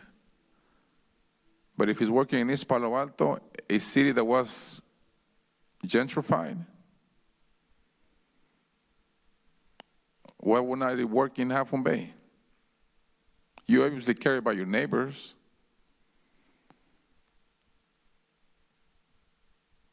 So, you know, I'm in big support to our tenant protection, renters protection.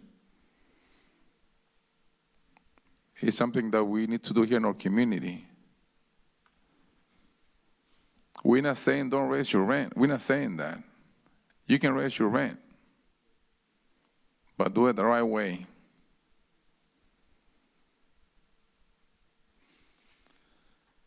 Do we need to, we need a motion?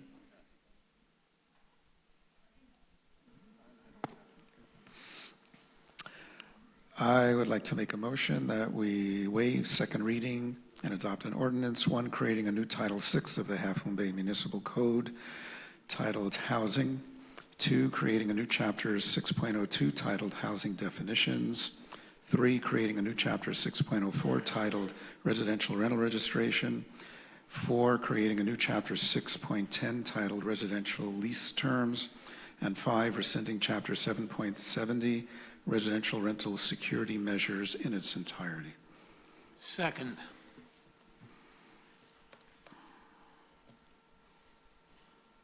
Can I have a roll call, please? Councilmember Brownstone? Yes. Councilmember Penrose? Yes. Councilmember Reddick? No. Vice Mayor Rohrbeck? Yes. Mayor Jimenez? Yes. Motion carries. Thank you.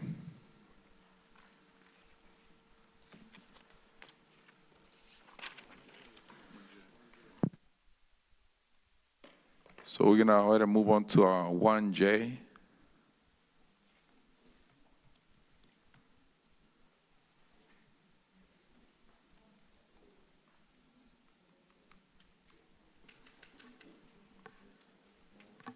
Mr. Mayor, I believe the purpose of pulling this item was to allow a party to this item to provide public comment and then a forum for discussion if necessary following that public comment.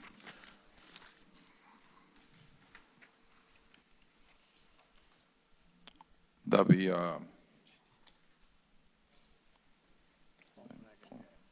Paul Nagengas.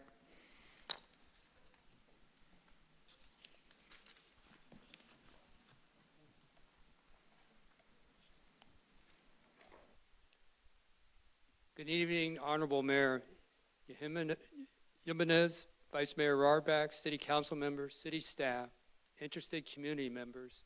Again, my name is Paul Nagengas. I live at 229 Valdez Avenue.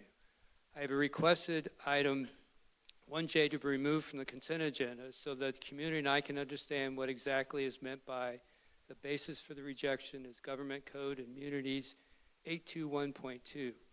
Why does someone or something need immunity? The simple Oxford Dictionary definition of immunity is protection or exemption from something, especially an obligation or penalty. Furthermore, the agenda report indicates that Sedgwick recommended formal rejection of this claim on January 11, 2023, which I believe should be 2024. And however, though my calls to Sedgwick indicated Sedgwick was waiting for information from the city, not formalizing a rejection. Subsequent to, through an attorney, requesting the city to follow and implement rules regarding the safe and orderly development next door to my residence, there's been a new building official and now a new community development director recruitment being initiated. Again, what is necessary for immunity? In my claim, I have asked for compensation from the city for the harm to me and costs associated with me having to engage an attorney to ensure a project with a coastal development permit is processed in accordance with the city's rules, regulations, policies, design guidelines, and Coastal Act requirements. The City Council's recent affirmation of confirming the Planning Commission's decision to uphold the Community Development Director's decision regarding the project next door to me seems to indicate the city's rules, regulations, policies, design guidelines, and Coastal Act requirements do matter. Consequently, it appeared to me that unless I engage the services of an attorney to ensure the city's processes will being met, the city staff had been and would be going a different direction from approved processes which ultimately pitted neighbor versus neighbor. In addition, I'd become the bad guy for wanting the right thing to be done, and I believe the city staff parlayed their mistakes regarding my neighbor's project towards me when addressing the neighbor's non-permitted actions. I still don't know what ultimately will occur with current code enforcement action with my neighbor, nor can I control my neighbor's threats of litigation or filing false accusations to authorities. I had and continue to only ask the city to do the right thing. With the aforementioned said, as indicated in the staff report, I am open and available for city staff or the staff of Sedgwick to contact me to continue towards a satisfactory resolution to this claim. I really do thank you all so very much for your time to hear me. Thank you.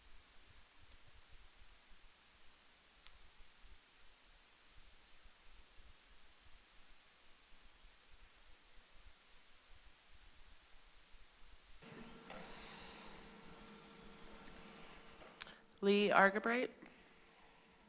Yes, thank you. I understood that for the follow-up to the ordinance that was voted on today, there's a date in March to be set for the follow-up to this. I think it's for establishing fees and so on. Do you have that date yet? Lee? Yes. My apologies, that's for a different, we discussed a different item. Lee, It's, that's that's- item 2A. Oh, is it too late to ask that? It's the item regarding the fees is coming up next. Oh, good, thank you. Okay, great, thanks. We have any more comments? Can I get a motion?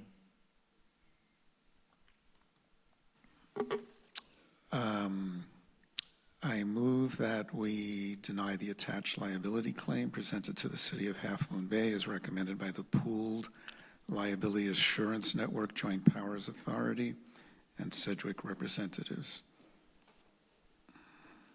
Second. Roll call? Councilmember Brownstone? Yes. Councilmember Penrose? Yes. Councilmember Reddick? Yes. Vice Mayor Rohrbeck? Abstain. Mayor Jimenez? Yes. Motion carries.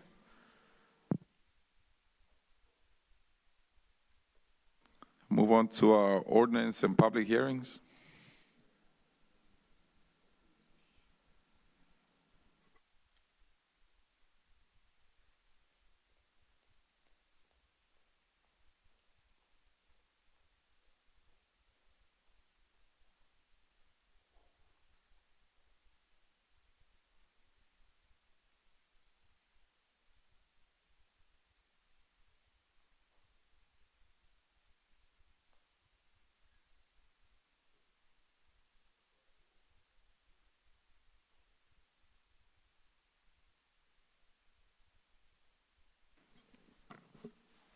Mr. Mayor and council members, I do have a presentation. I can go very quickly through it. I think we've already hit most of it, and frankly, if you choose not to ask for the presentation, I won't be hurt. There's no penalty for brevity. You don't pay me by the word? Darn. This city would be bankrupt. I'm in the same boat, so. He said what, John, what everybody was thinking. Are you only going to add what you haven't already covered before? No. I think the key to this is simply the structure of the rental registration fee as proposed, which would basically provide for a no-fee period from June 1 to June 30 for the registration. We hope that that would encourage folks to early register. We also, believe that that is an incentive and also a statement as to your interest as a council to get the information, not to grab for the money, because that's not going to be the issue here.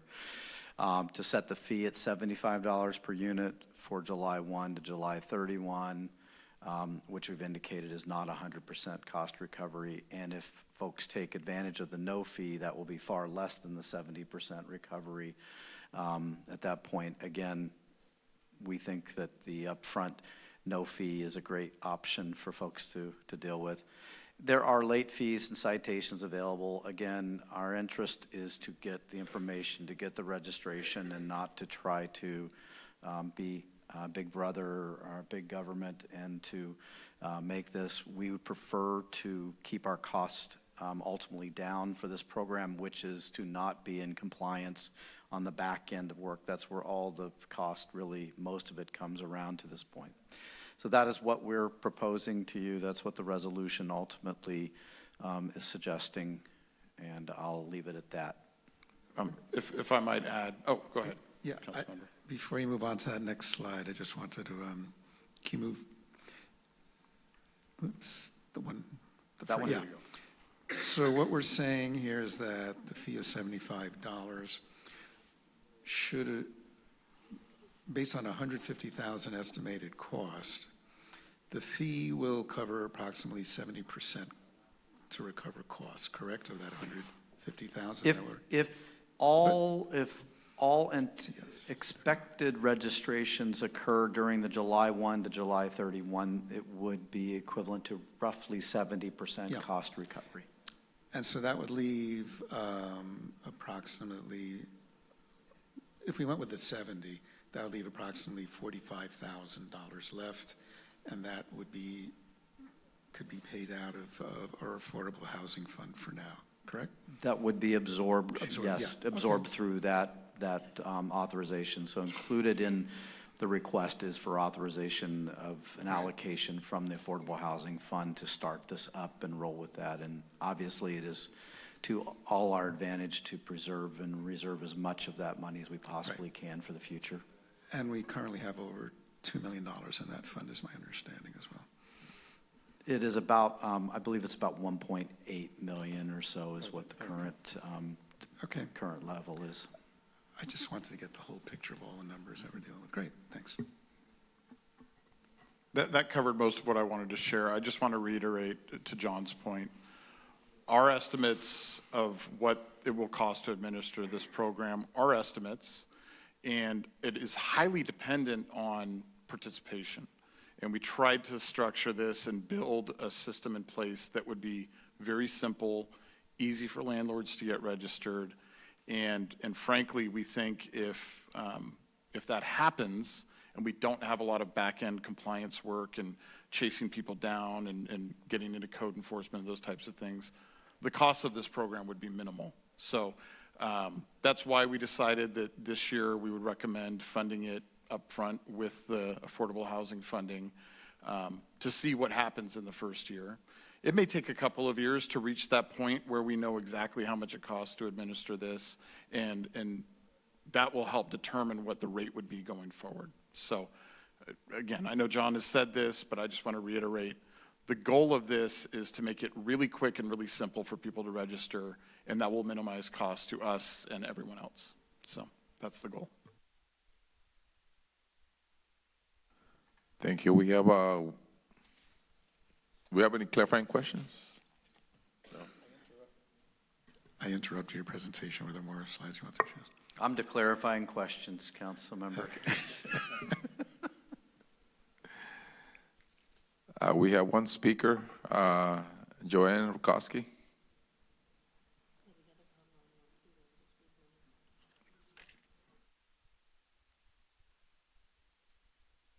You'll be very glad when I go home tonight.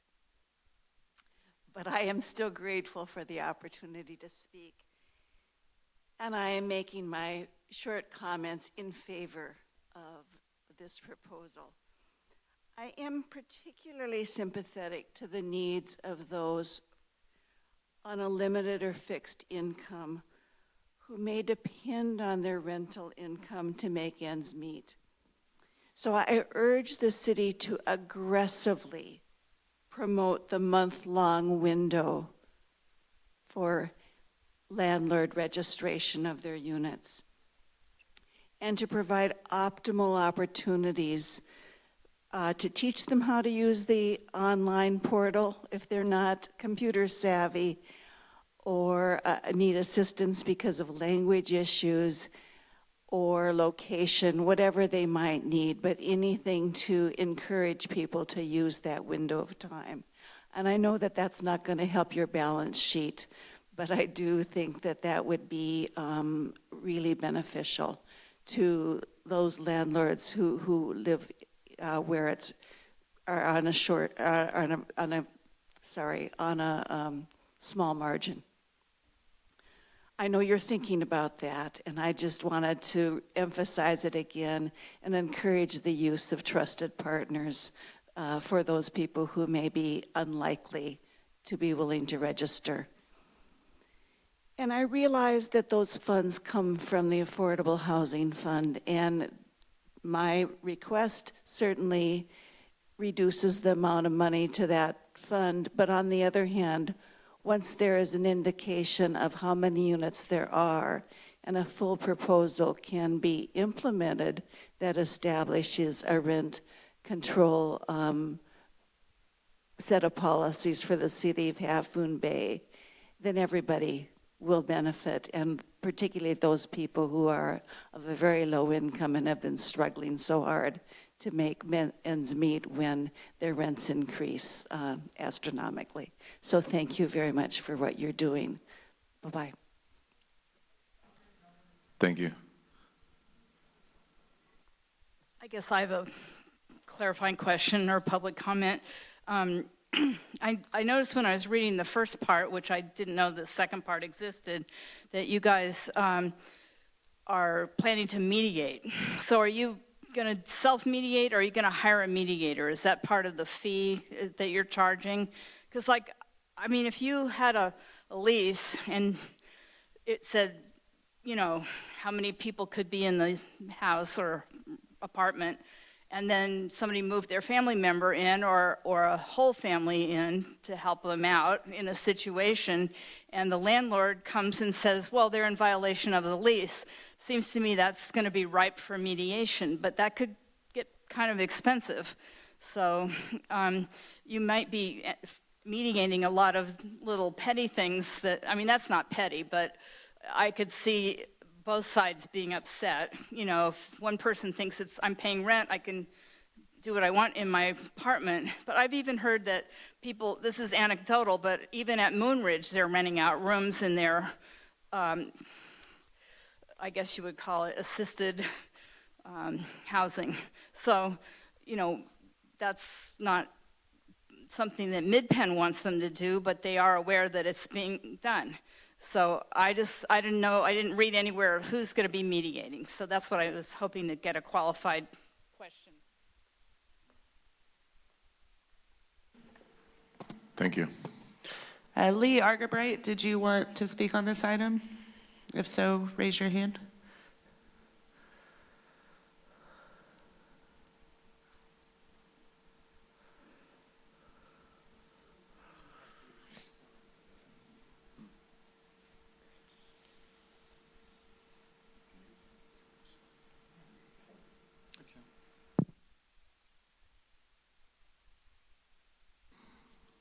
the council has asked me to respond to that question. I'm happy to do so. What was being referred to there is part of this ordinance is recodifying and restructuring our municipal code for tenant protection measures that the council put in place in 2018, 19. And one of those things was to offer mediation services. Those services are currently available through a nonprofit called Project Sentinel. And so that's obviously, we're not the experts on this. We wouldn't provide mediation, but mediation is available through a nonprofit that specializes in this work.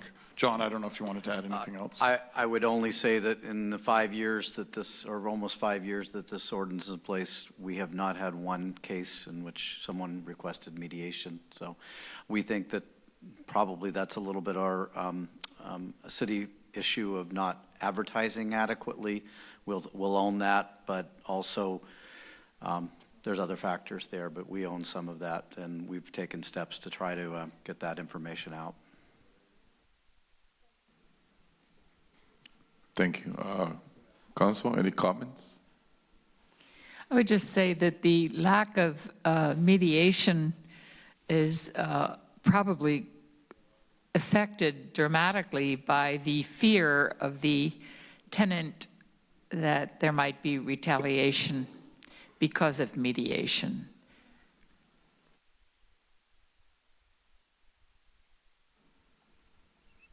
Any other comments? I would like to make a comment that is actually attached to the 1D on the consent calendar. One of the things that we need to actually working on, City of Half Moon Bay, about building affordable housing and low-income housing, farm worker housing for community. So we see this as something temporary that might not look as the right answer, immediate answer right now, but down the line, it will be a benefit to our community. So as you know, we are working, providing low-income housing for community. So this is something that is gonna take a few years. And now all we ask, is for the collaboration of our community, to provide the extra support for those who need it.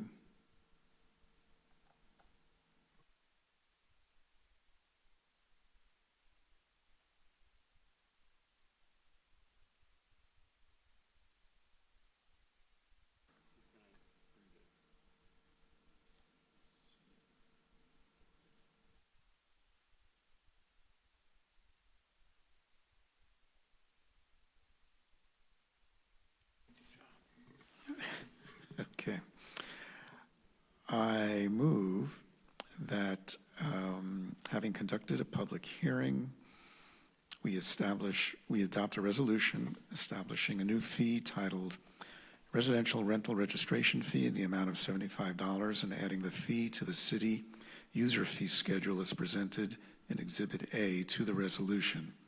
And 2, authorizing staff to offer no fee registration between June 1st and June 30th, 2024 as an incentive to early registration.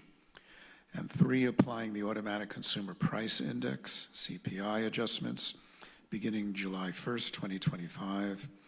And 4, allocating up to $150,000 in city affordable housing funds to cover initial startup and implementation costs of the program. And 5, directing staff to direct user fees, late fees, and citations related to FY 24-25 residential rental registration be directed to the City Affordable Housing Fund. And with a note, this fee will be in effect 60 days from approval, April 6, 2024. Second. Can I have a roll call, please? Councilmember Brownstone? Yes. Councilmember Penrose? Yes. Councilmember Reddick? No. Vice Mayor Rohrbeck? Yes. Mayor Jimenez? Yes. Motion carries.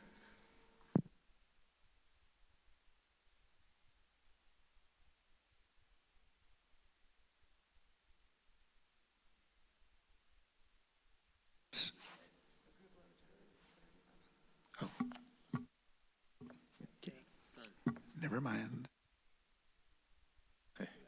Thank you. We move on to our resolutions, staff reports.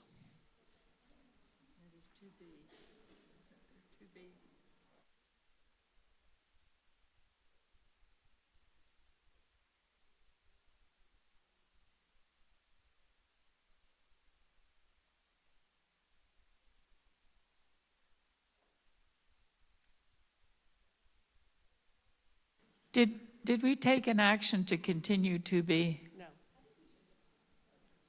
I would recommend taking a formal motion. This is continuing it, so we don't have to renotice it. Thank you. I move we continue item 2B. Second. Just to clarify, this is to a date certain of March 5th, 2024. All in favor, say aye. Aye. Aye. Aye.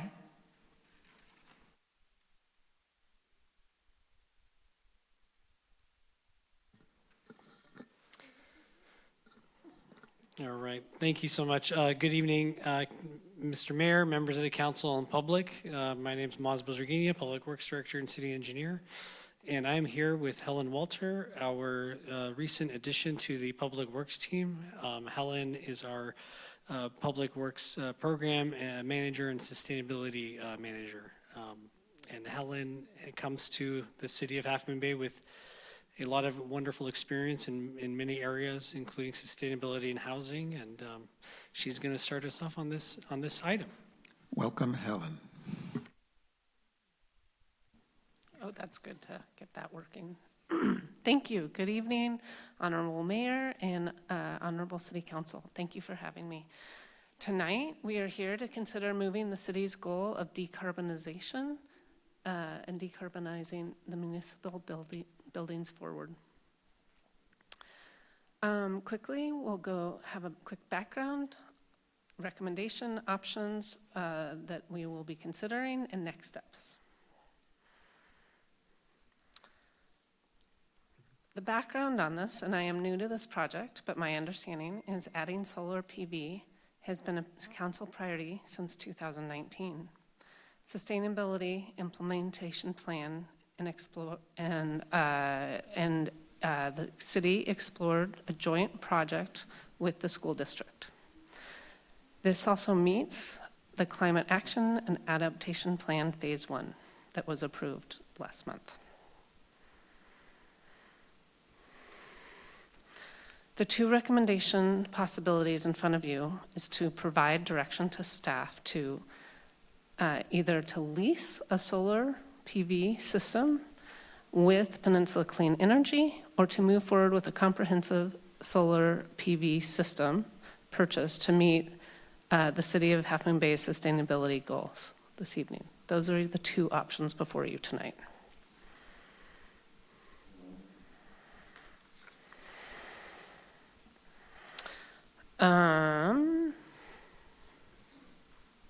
Sorry about that. And again, these are the two options, whether you want to lease one system with Peninsula Clean Energy, sorry to repeat myself and to be redundant, or to purchase a more comprehensive system. So it would be a purchase of the PV system and complete a more comprehensive, inclusive electrification project throughout the city. Just to give you some background on the two companies that are being considered, because some people were not familiar with one of the companies. The first company on the slide, Peninsula Clean Energy, is a not-for-profit joint powers agency formed in 2016. Many of us get that on our utility bill each month and are quite familiar with PCE as they are commonly known. Option 2 is not as well known, but also has done has worked in the county for many years and worked in the city for many years with a long-standing relationship. They are a publicly traded engineering and consulting company founded in 1964 and based here in California as well.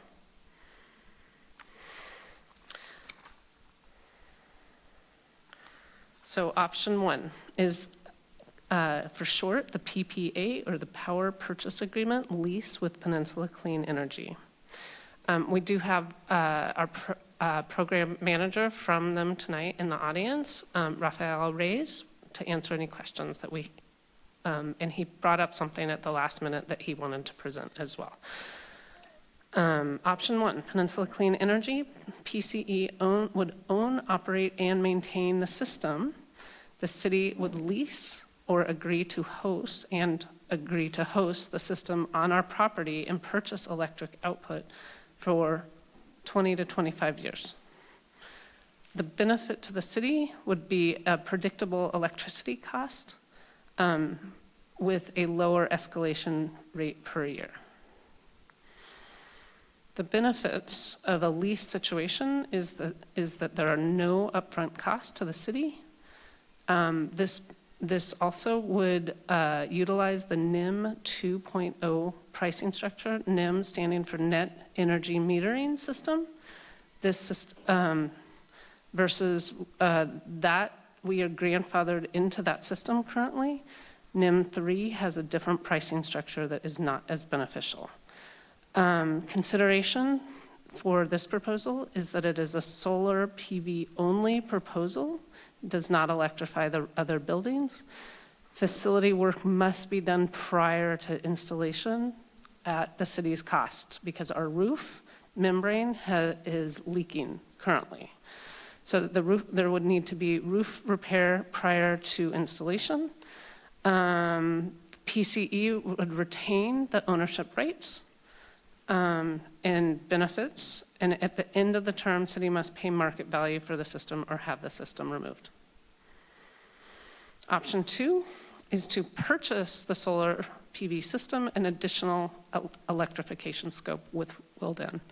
A Willdan representative is on the Zoom tonight, Jason Boyd, in case we have questions of Willdan. This option 2 would be to own the system outright, and this would leverage incentive and energy savings to include the city facility electrification. So it's a comprehensive electrification for all city programs and EV charging. This would be financed using PCE's 1% loan and a TELP program, tax exempt lease program of a 4.7% loan. The cost of the electricity cost would be saved, that would pay off these loans. It would use, but it would take an upfront capital investment of $355,000. So the benefits are that this includes solar facility and complete municipal facility electrification, EV charging, and the roof repair. It's a comprehensive. It leverages over $630,000 in project incentives. It also leverages the NIM 2.0 financial benefits from interconnection. So those same, if we hit the deadlines, and I do need to bring that up because there are deadlines from the state and PG&E, and the city retains the renewable energy credits. The consideration is that this requires as I said earlier, does require the city to spend initially $355,000 initially. After 13 years, it is net positive, and it utilizes already budgeted funds for roof repairs in the PC government building electrification grant. So this slide breaks down the cost difference after 20 years. I won't go into this slide because hopefully you've gone through it in your packets already.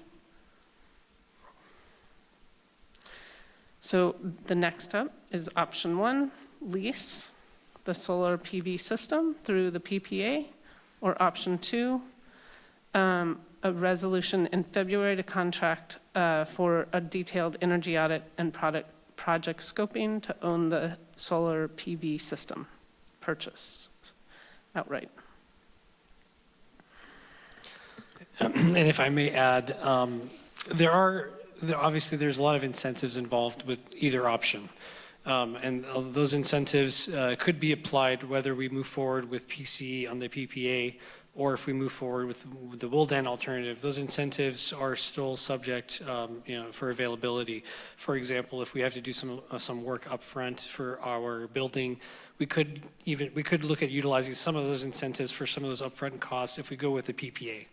With PC. So there is a little bit of incentive that can be used for either option. I just want to make that clear. I know it's a little tough to follow because again, the numbers that we go through in the packet and the proposals, these are all subject to fine tuning. Neither option is really costed out quite to the T's yet, although we're getting really close. Especially on the PCE side, there is still some work on the Wildan approach that would need some fine tuning on the numbers. But again, these are just looking at the total amount of incentives that are out there and potentially available for us. And either option, we would be looking at utilizing those incentives for the work as well.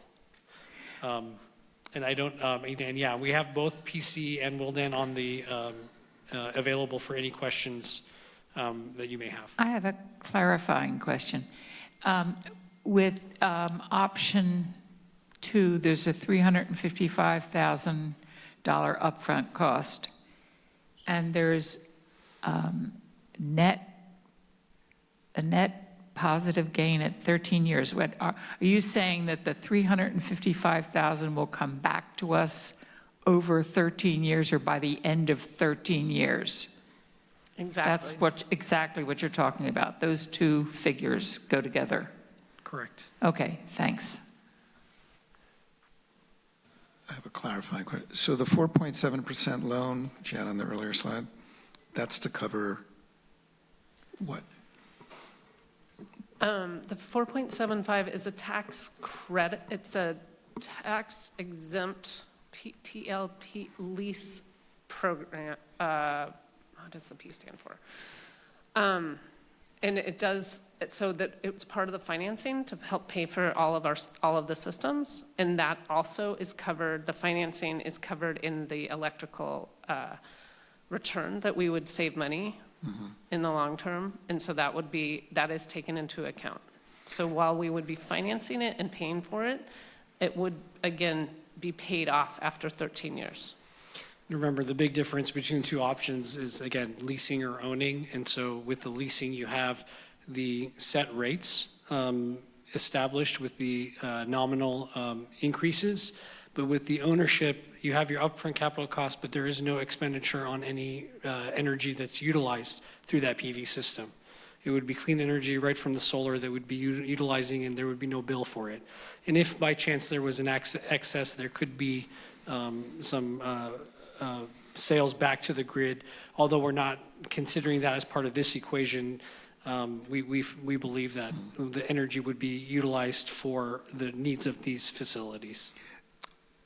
So what's the annual cost to the city if we go with option 2?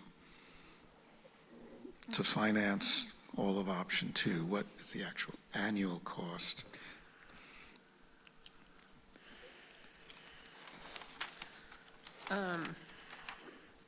Considering all the incentives. The annual cost, it depends on the year.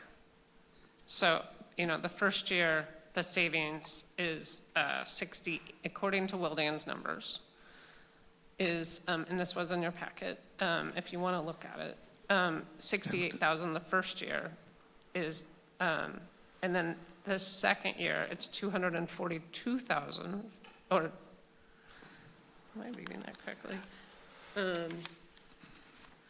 So because of the different incentives and how they're set up, it changes annually for the first 13 years. Yeah, it's hard to nail down that cost per year because every year will be a little different depending on where we are in that delivery.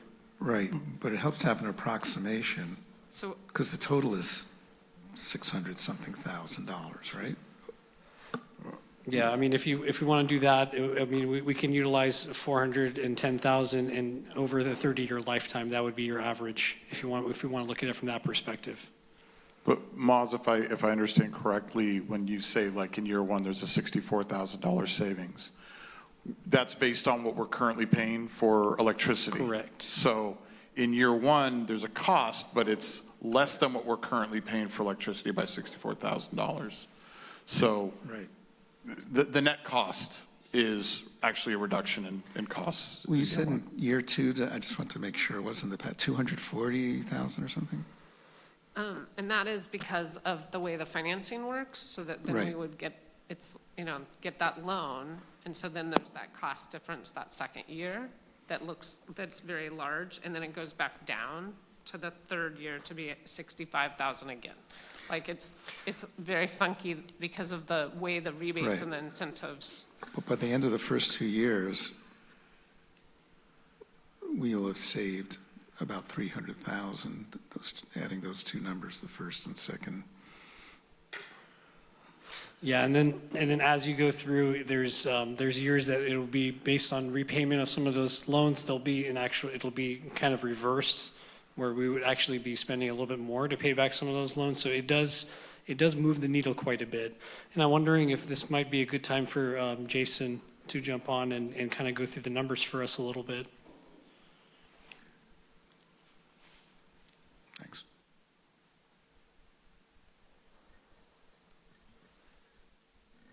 Yeah, hi, okay. I'm joining remotely here. Am I coming through okay? Yes, perfect. Yes. Wonderful. Good evening, everyone. Jason Boyd here. I'm an energy program manager with Willdan. And you were asking for me to talk through kind of how the project costs and financing and savings balance out over time. That's correct, Jason. Yeah, so as you know, you're looking at, I believe it's slide 19 in the packet in the presentation. There's it's a bit of an eye chart, but there's a number of columns, basically tracking all the energy savings, operational savings, and incentives that are captured throughout the program and how those build over time.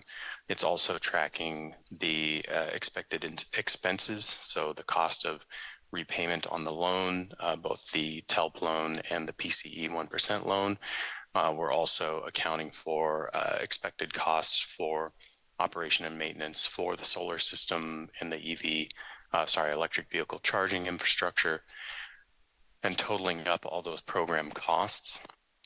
And it's a little difficult to read. The font's a little bit small to capture all the detail, but that net savings column, second to the farthest from the right, is the balance of those two, the energy and operation savings and incentives compared with the program costs each year.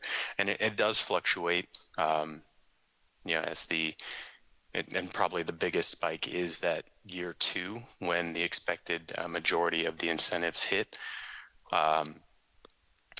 But what you'll see is, in that column, in the net savings column, it is a net cost to the city at first, as the energy savings are still a little bit less than the total loan payments and operational costs.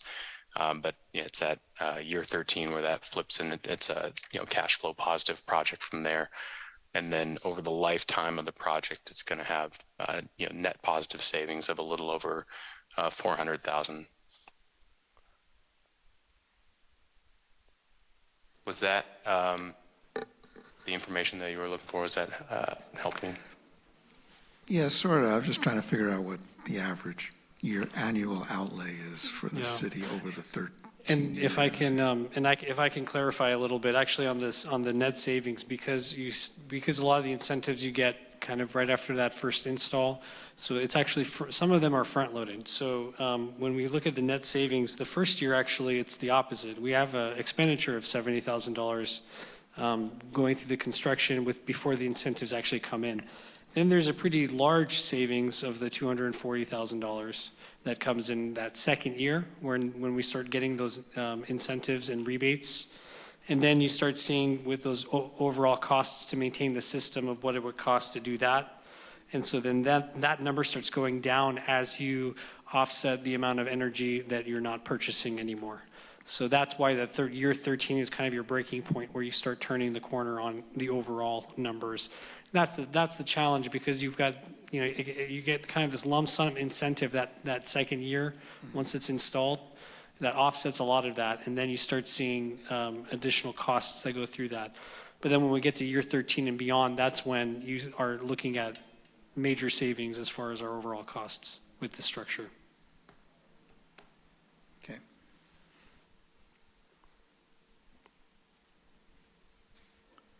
Do we have any more clarifying questions? I think I'd like to invite Rafael to the podium as well. I think he has some comments and can also share a little bit more on the the other option. Thank you, council members. Rafael Reyes, Director of Energy Programs for Peninsula Clean Energy. For members of the community who don't know us, we're a public agency formed in 2016 to provide electric service to the service territory. And we were created with a unanimous vote of all the cities in the county, including Half Moon Bay, and we're privileged to have Council Member Harvey Rohrbach on our board, and Mayor Jimenez is the alternate, so we appreciate your leadership in that capacity. So a couple things that I'd like to make clear. The power purchase agreement that Peninsula Clean Energy is offering Half Moon Bay and a number of other jurisdictions is part of an ongoing program. Our intention is to lower costs for local governments at their facilities, and to do that with no upfront cost. I want to clarify one very important point about this table, which is unfortunately confused. There are two actually separate issues before the council. One is how to do solar, and another is how to do building upgrades. If you just look at how to do solar, using the power purchase agreement, the city will save, in simple dollar terms, over 25 years, $767,000. That is not indicated clearly here. Unfortunately, what's happened here is that the solar has then been conflated with building upgrades on the PCE line, and all the incentives that are being used, identified in Wildan, are in fact going to be available to the city regardless. So in fact, it was noted that the incentives that have been factored into the Wildan project are Peninsula Clean Energy incentives that the city would have access to regardless. So the negative $50,000 is unfortunately very inaccurate. So going back to the solar, the real question before the council is, do you want to buy or do a power purchase agreement? In the power purchase agreement, there's no upfront cost. Peninsula Clean Energy owns and operates the systems for you. So we monitor the system. If anything breaks, we repair it. The city will have the option to buy the system at a later date if the city chooses.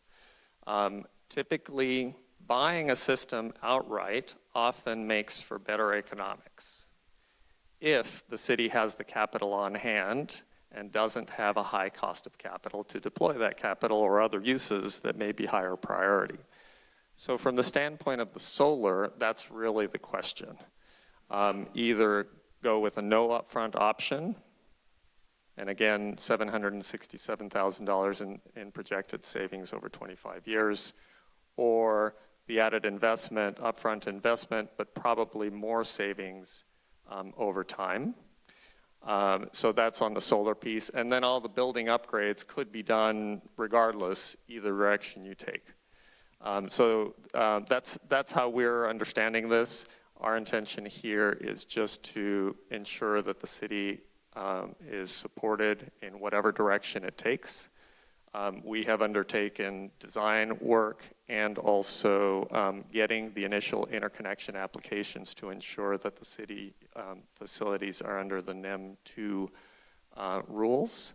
And if the city makes a choice to own the systems, we will make sure to transfer that information to whatever party you should choose.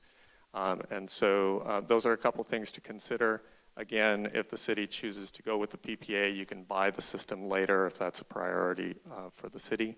And I'd be happy to answer any questions you may have. Thank you.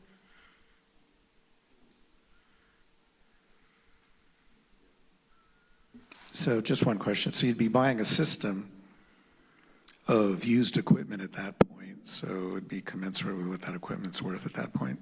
That's true. There would be a fair market value analysis done at that point in time, and it would also be keyed to what remaining costs to construct the system still remain to be paid for. All right, thank you. Do you have any more clarifying questions? No? We got to go to public comment. David Mauro. Yes. Good evening, Mayor, Council members. My name is David Morrow. I'm Business Development Representative for the International Brotherhood of Electrical Workers, San Mateo Chapter, Local 617. I've been doing this now for probably about 15 years, and we have a great relationship with Peninsula Clean Energy, and they've already started doing these in other jurisdictions in your area. They've hired 2 local contractors to do the work. Excuse me, sorry to interrupt. Can you get closer to the microphone? Oh, I'm sorry. Oh, there I go. All right. Don't worry, I won't sing, I promise. But, okay. So they've hired 2 of our signatory contractors who together, McMillan Electric's probably been in business since I think the 50s. Intermountain Electric is basically about a 15-year company. They're specializing in this type of a development.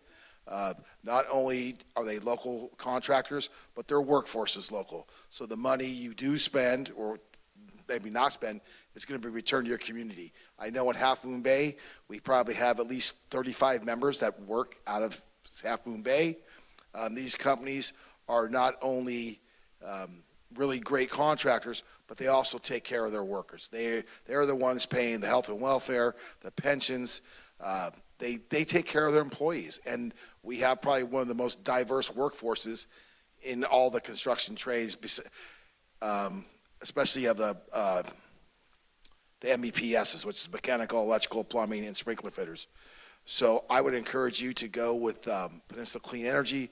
You got a known quantity here they're also local, and you know I don't know of Wilden. I'm sure they're great project developers, but they're from not there. I believe they're out of Anaheim, which is not the worst thing in the world. Believe me, there could be worse. But you know, you're keeping it in house here, and I would strongly recommend going with Peninsula Clean Energy. Thank you for your time. I know it's getting late, so thank you. Thank you. Thank you. Stephen Booker. Good evening, Mr. Mayor. What a pleasure to say, Mayor Jimenez. It's been a long time coming. Good to see you, Vice Mayor, City Council, staff. Like Dave said, it's getting late, so I'll make this quick. I'm Stephen Booker. I'm a resident of Half Moon Bay, and I'm the political director and community affairs liaison for the International Brotherhood of Electrical Workers. And I'm also on the Citizens Advisory Committee for Peninsula Clean Energy, which is an awesome community association. They provide clean energy at rates cheaper than PG&E. I know there was a lot of discussion about PG&E tonight that individuals are unhappy about. However, PCE provides clean energy at a reduced price. They're good partners. They hire locally. They have a great workforce policy, and I can't say enough good things about them in the direction that they're going. Their doors are always open. Whenever we have concerns about anything, we iron them out and continue to move forward. They have rebates that you see up here, and give back to the community in sure that Harvey and you know about it, just this past Christmas, the rebates that they give for their Care and Fair recipients. So I just want to say that I'm in favor of supporting Peninsula Clean Energy and option number 1. So thank you for your time. Thank you. Sid Young.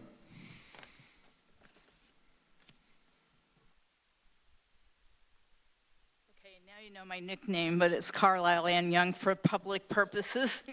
I have a question, and it's maybe not related to the financing, which is what it sounds like you guys are looking at, but my neighbor has solar, I do not, so I know zero about solar. I know I got a really nice credit this month from PCE on my PG&E bill, but she's had 4 days, like I have, of no heat, no electricity. We're both living in igloos up there on Moss Beach, and she has a solar array on her house. I said, well, how come your lights aren't on? How come you're not getting heat? And apparently they don't work all the time. So I'm wondering if the system that the city is talking about buying will keep the lights on all the time for your public buildings, and also if you're going to get any revenue from the EV charging. Is it just for city vehicles, or is it going to be a public lot where everybody can come in and charge up, and then you have a little upcharge that you can keep? That's all I want to know. Thanks. Thank you. Do we have a clarifying question?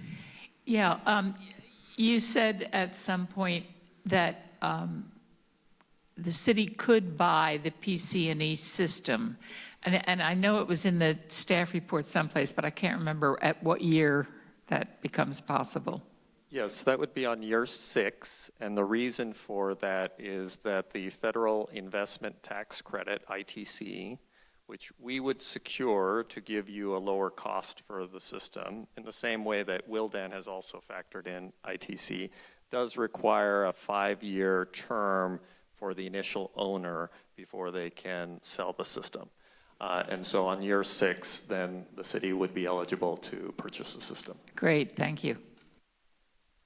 And to the comment earlier, the systems will be designed, have been designed to be battery ready, and that would then enable that sort of grid resilience.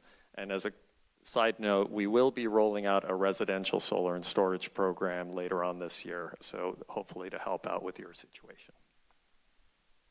I would like to see you roll out something for the people my age, 80 years and older, who can't afford solar because we'll be dead by the time we get the revenue back. So think about us.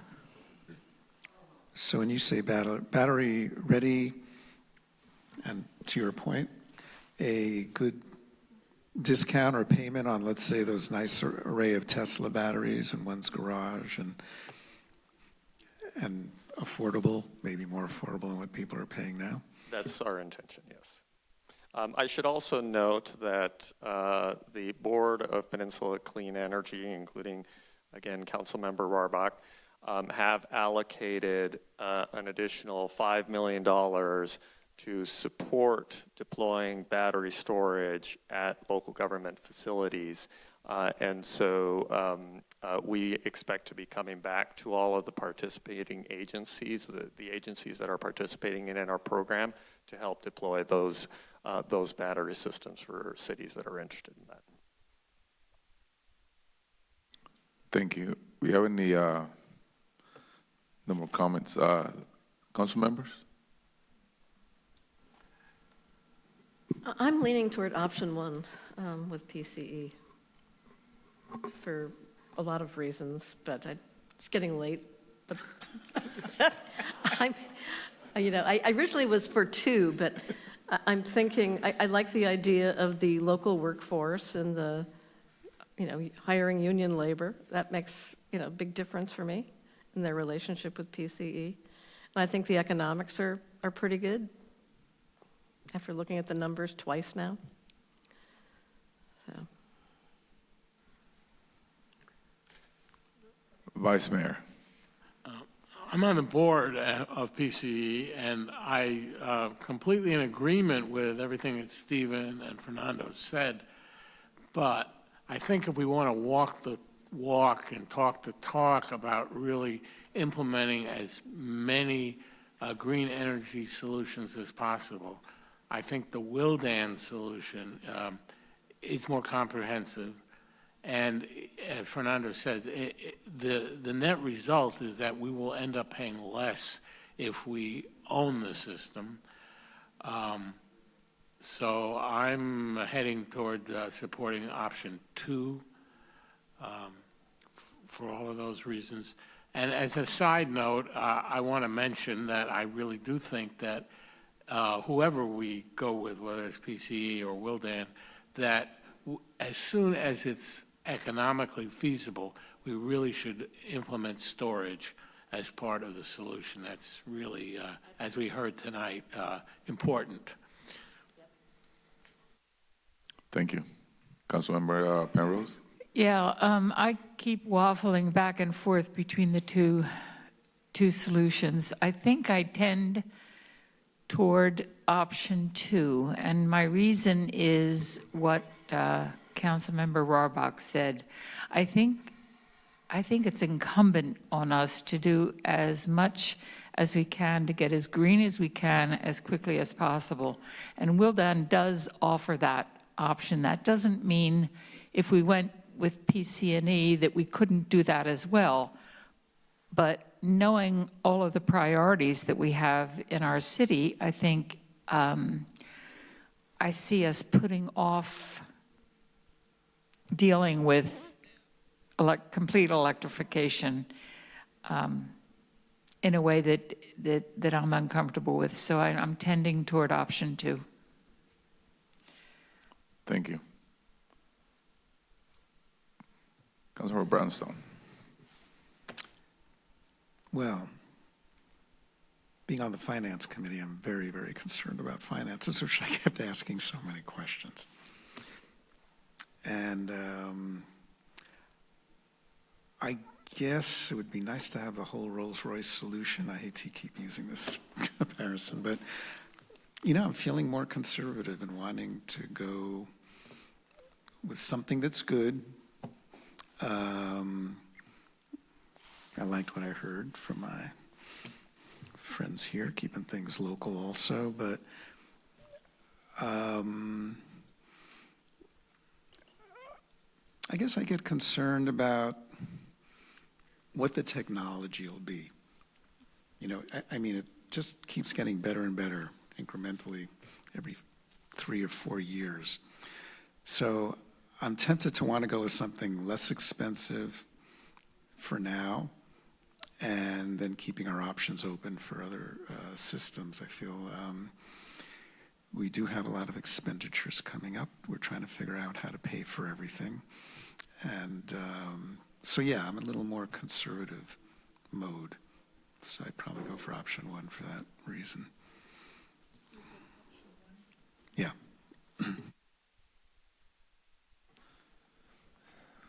Well,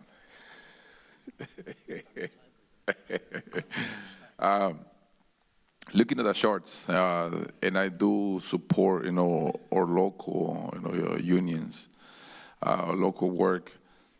But comparing the charts and to the benefit of the city and what we're trying to accomplish, I'm going for option 2. You know, it's I see to the cost and to the benefit in what we try to accomplish here in our community.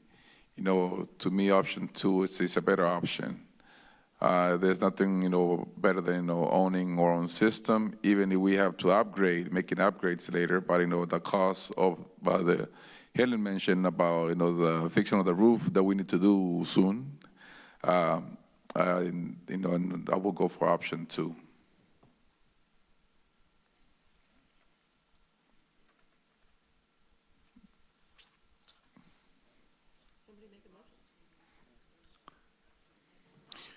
Before, it sounds like we're getting close to making a motion. I do want to make a clarification. If you were to select option 1, or if that's the recommendation, it's direction to pursue option 1, which is the PCE, Power Purchase Agreement, and we would need to adopt a resolution, which is required by PCE to move forward. If the recommendation is to go with option 2, then we just need direction from you to pursue that, and then we'll come back with more details after we've worked with Will Dan on that. I'll also point out that in the actual agenda, they're flip-flopped, so refer to the staff report for the correct information. Staff recommendation number 1 is option 2 in the, that's what I thought. Yeah. Okay. Sorry about that. No, hey, I'm the motion maker. I'm on top of this stuff. All right, so I move that we move forward with the comprehensive solar photovoltaic system purchase to meet the City of Half Moon Bay's sustainability goals of carbon-free electricity for all municipal facilities by 2025 and increase the energy efficiency of all municipal facilities and operations. All right. That's option 2, right? I just want to get It is option 2, yes. That is, but that was explicitly clear which one we're doing. Yeah, I will would second second that motion. All right. Can I have a roll call, please? Councilmember Brownstone, Yeah, I'll go with the majority at this point. Councilmember Penrose, Yes. Councilmember Reddick, Yes. Vice Mayor Rohrbach, yes. Mayor Jimenez. Yes. Motion carries.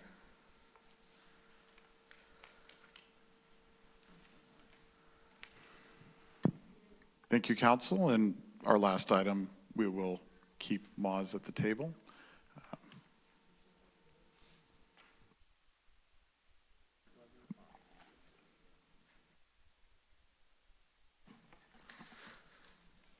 Thank you very much. For our last item, I am here to present the budget amendment request by our sewer authority Midcoast side. As soon as the PowerPoint shows up. Sorry, 1 second.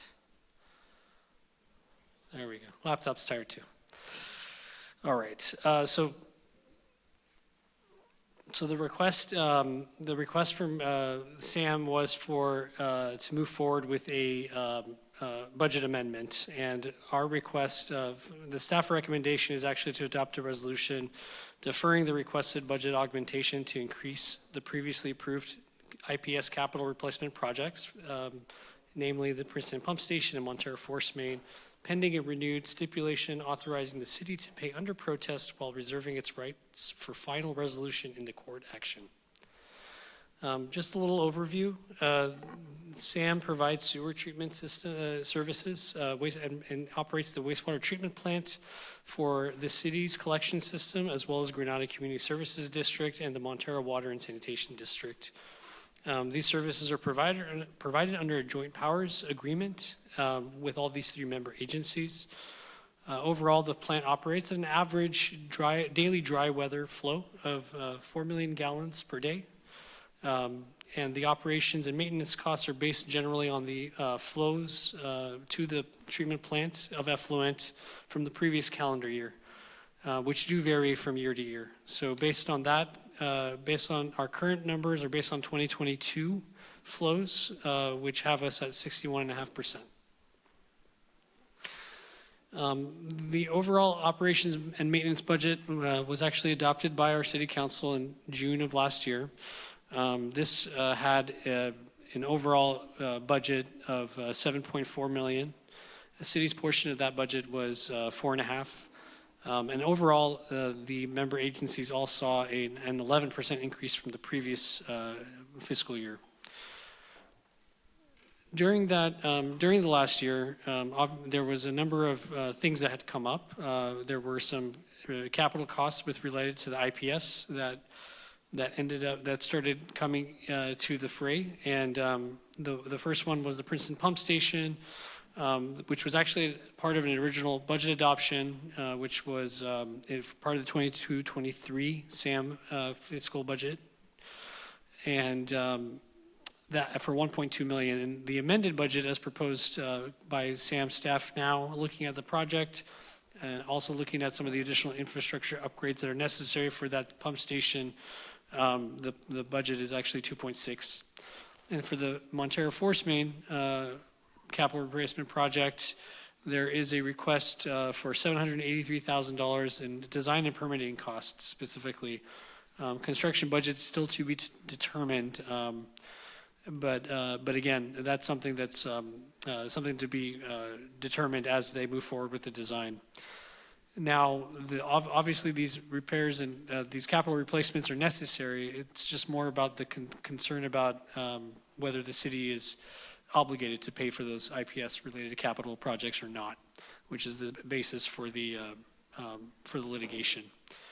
So when we look at the flow-based percentages and these additional costs for Princeton Pump Station and Montero Force Main, the percent change is significant. And so right now, our current year request is $1.1 million towards capital costs, whereas the amended brings our share up to 2.3, which is a $1.3 million increase as far as what we were previously approved as part of our budget, as far as the city's budget approval for SAM.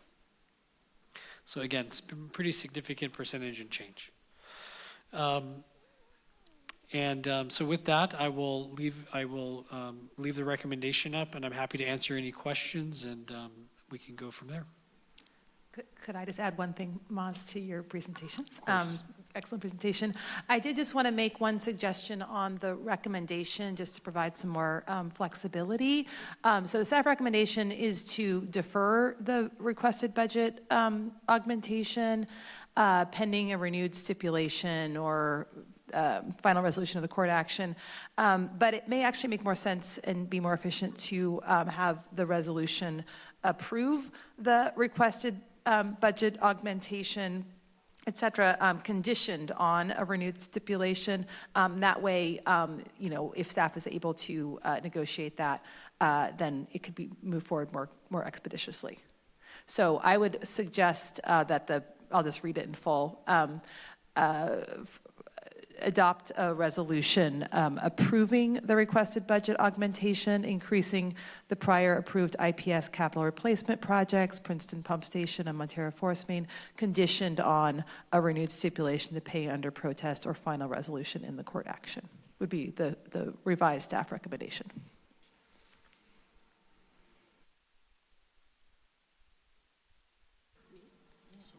Why don't you read it? Okay. I move we adopt a resolution approving. You could have so moved would work. Oh, yeah, so moved. Great. Thank you. Second. Can I have a roll call, please? Councilmember Brownstone? Yes. Councilmember Penrose? Yes. Councilmember Reddick? Yes. Vice Mayor Rohrbach? Yes. Mayor Jimenez? Yes. Motion carries. Thank you. Now we move on to commissions and committees updates. We do not have any commission updates tonight. So let's see, any items, future discussion? I have one. One? Yeah. I'd like us to put on the agenda a discussion of amending Measure D to exempt ADUs so that we have sufficient, allocations, Measure D allocations for some of the projects moving forward. And also to get some housing going. So I'd like to at least have the discussion, and because it needs to be on the ballot in November, we need to start talking about that now. So I'd like to get that on the agenda. I agree with that. I have a quick question on that. Just kind of figuring out the timing, what level of work, is this something you think we can just agendize and the discussion can happen, or do you think there's some footwork for the staff to do before we? Well, yeah, I mean, it's a policy discussion. It needs to be evaluated from the legal standpoint, like what needs to take place. Why do we need to go to the ballot? What are the steps to get to the ballot? The implications of exempting ADUs, maybe there are. An analysis of the last several years. Yeah, issues with the LCP, which Jill could, weigh in on. So yeah, there is some staff work, but, you have to get things on the ballot by like early August. And, you probably want to have more than one hearing about it, right? You want to do some outreach and explore the issue. So I just think we need to get going on it. Agreed. So we'll target probably either the second meeting in March or one of the meetings in April to bring this back.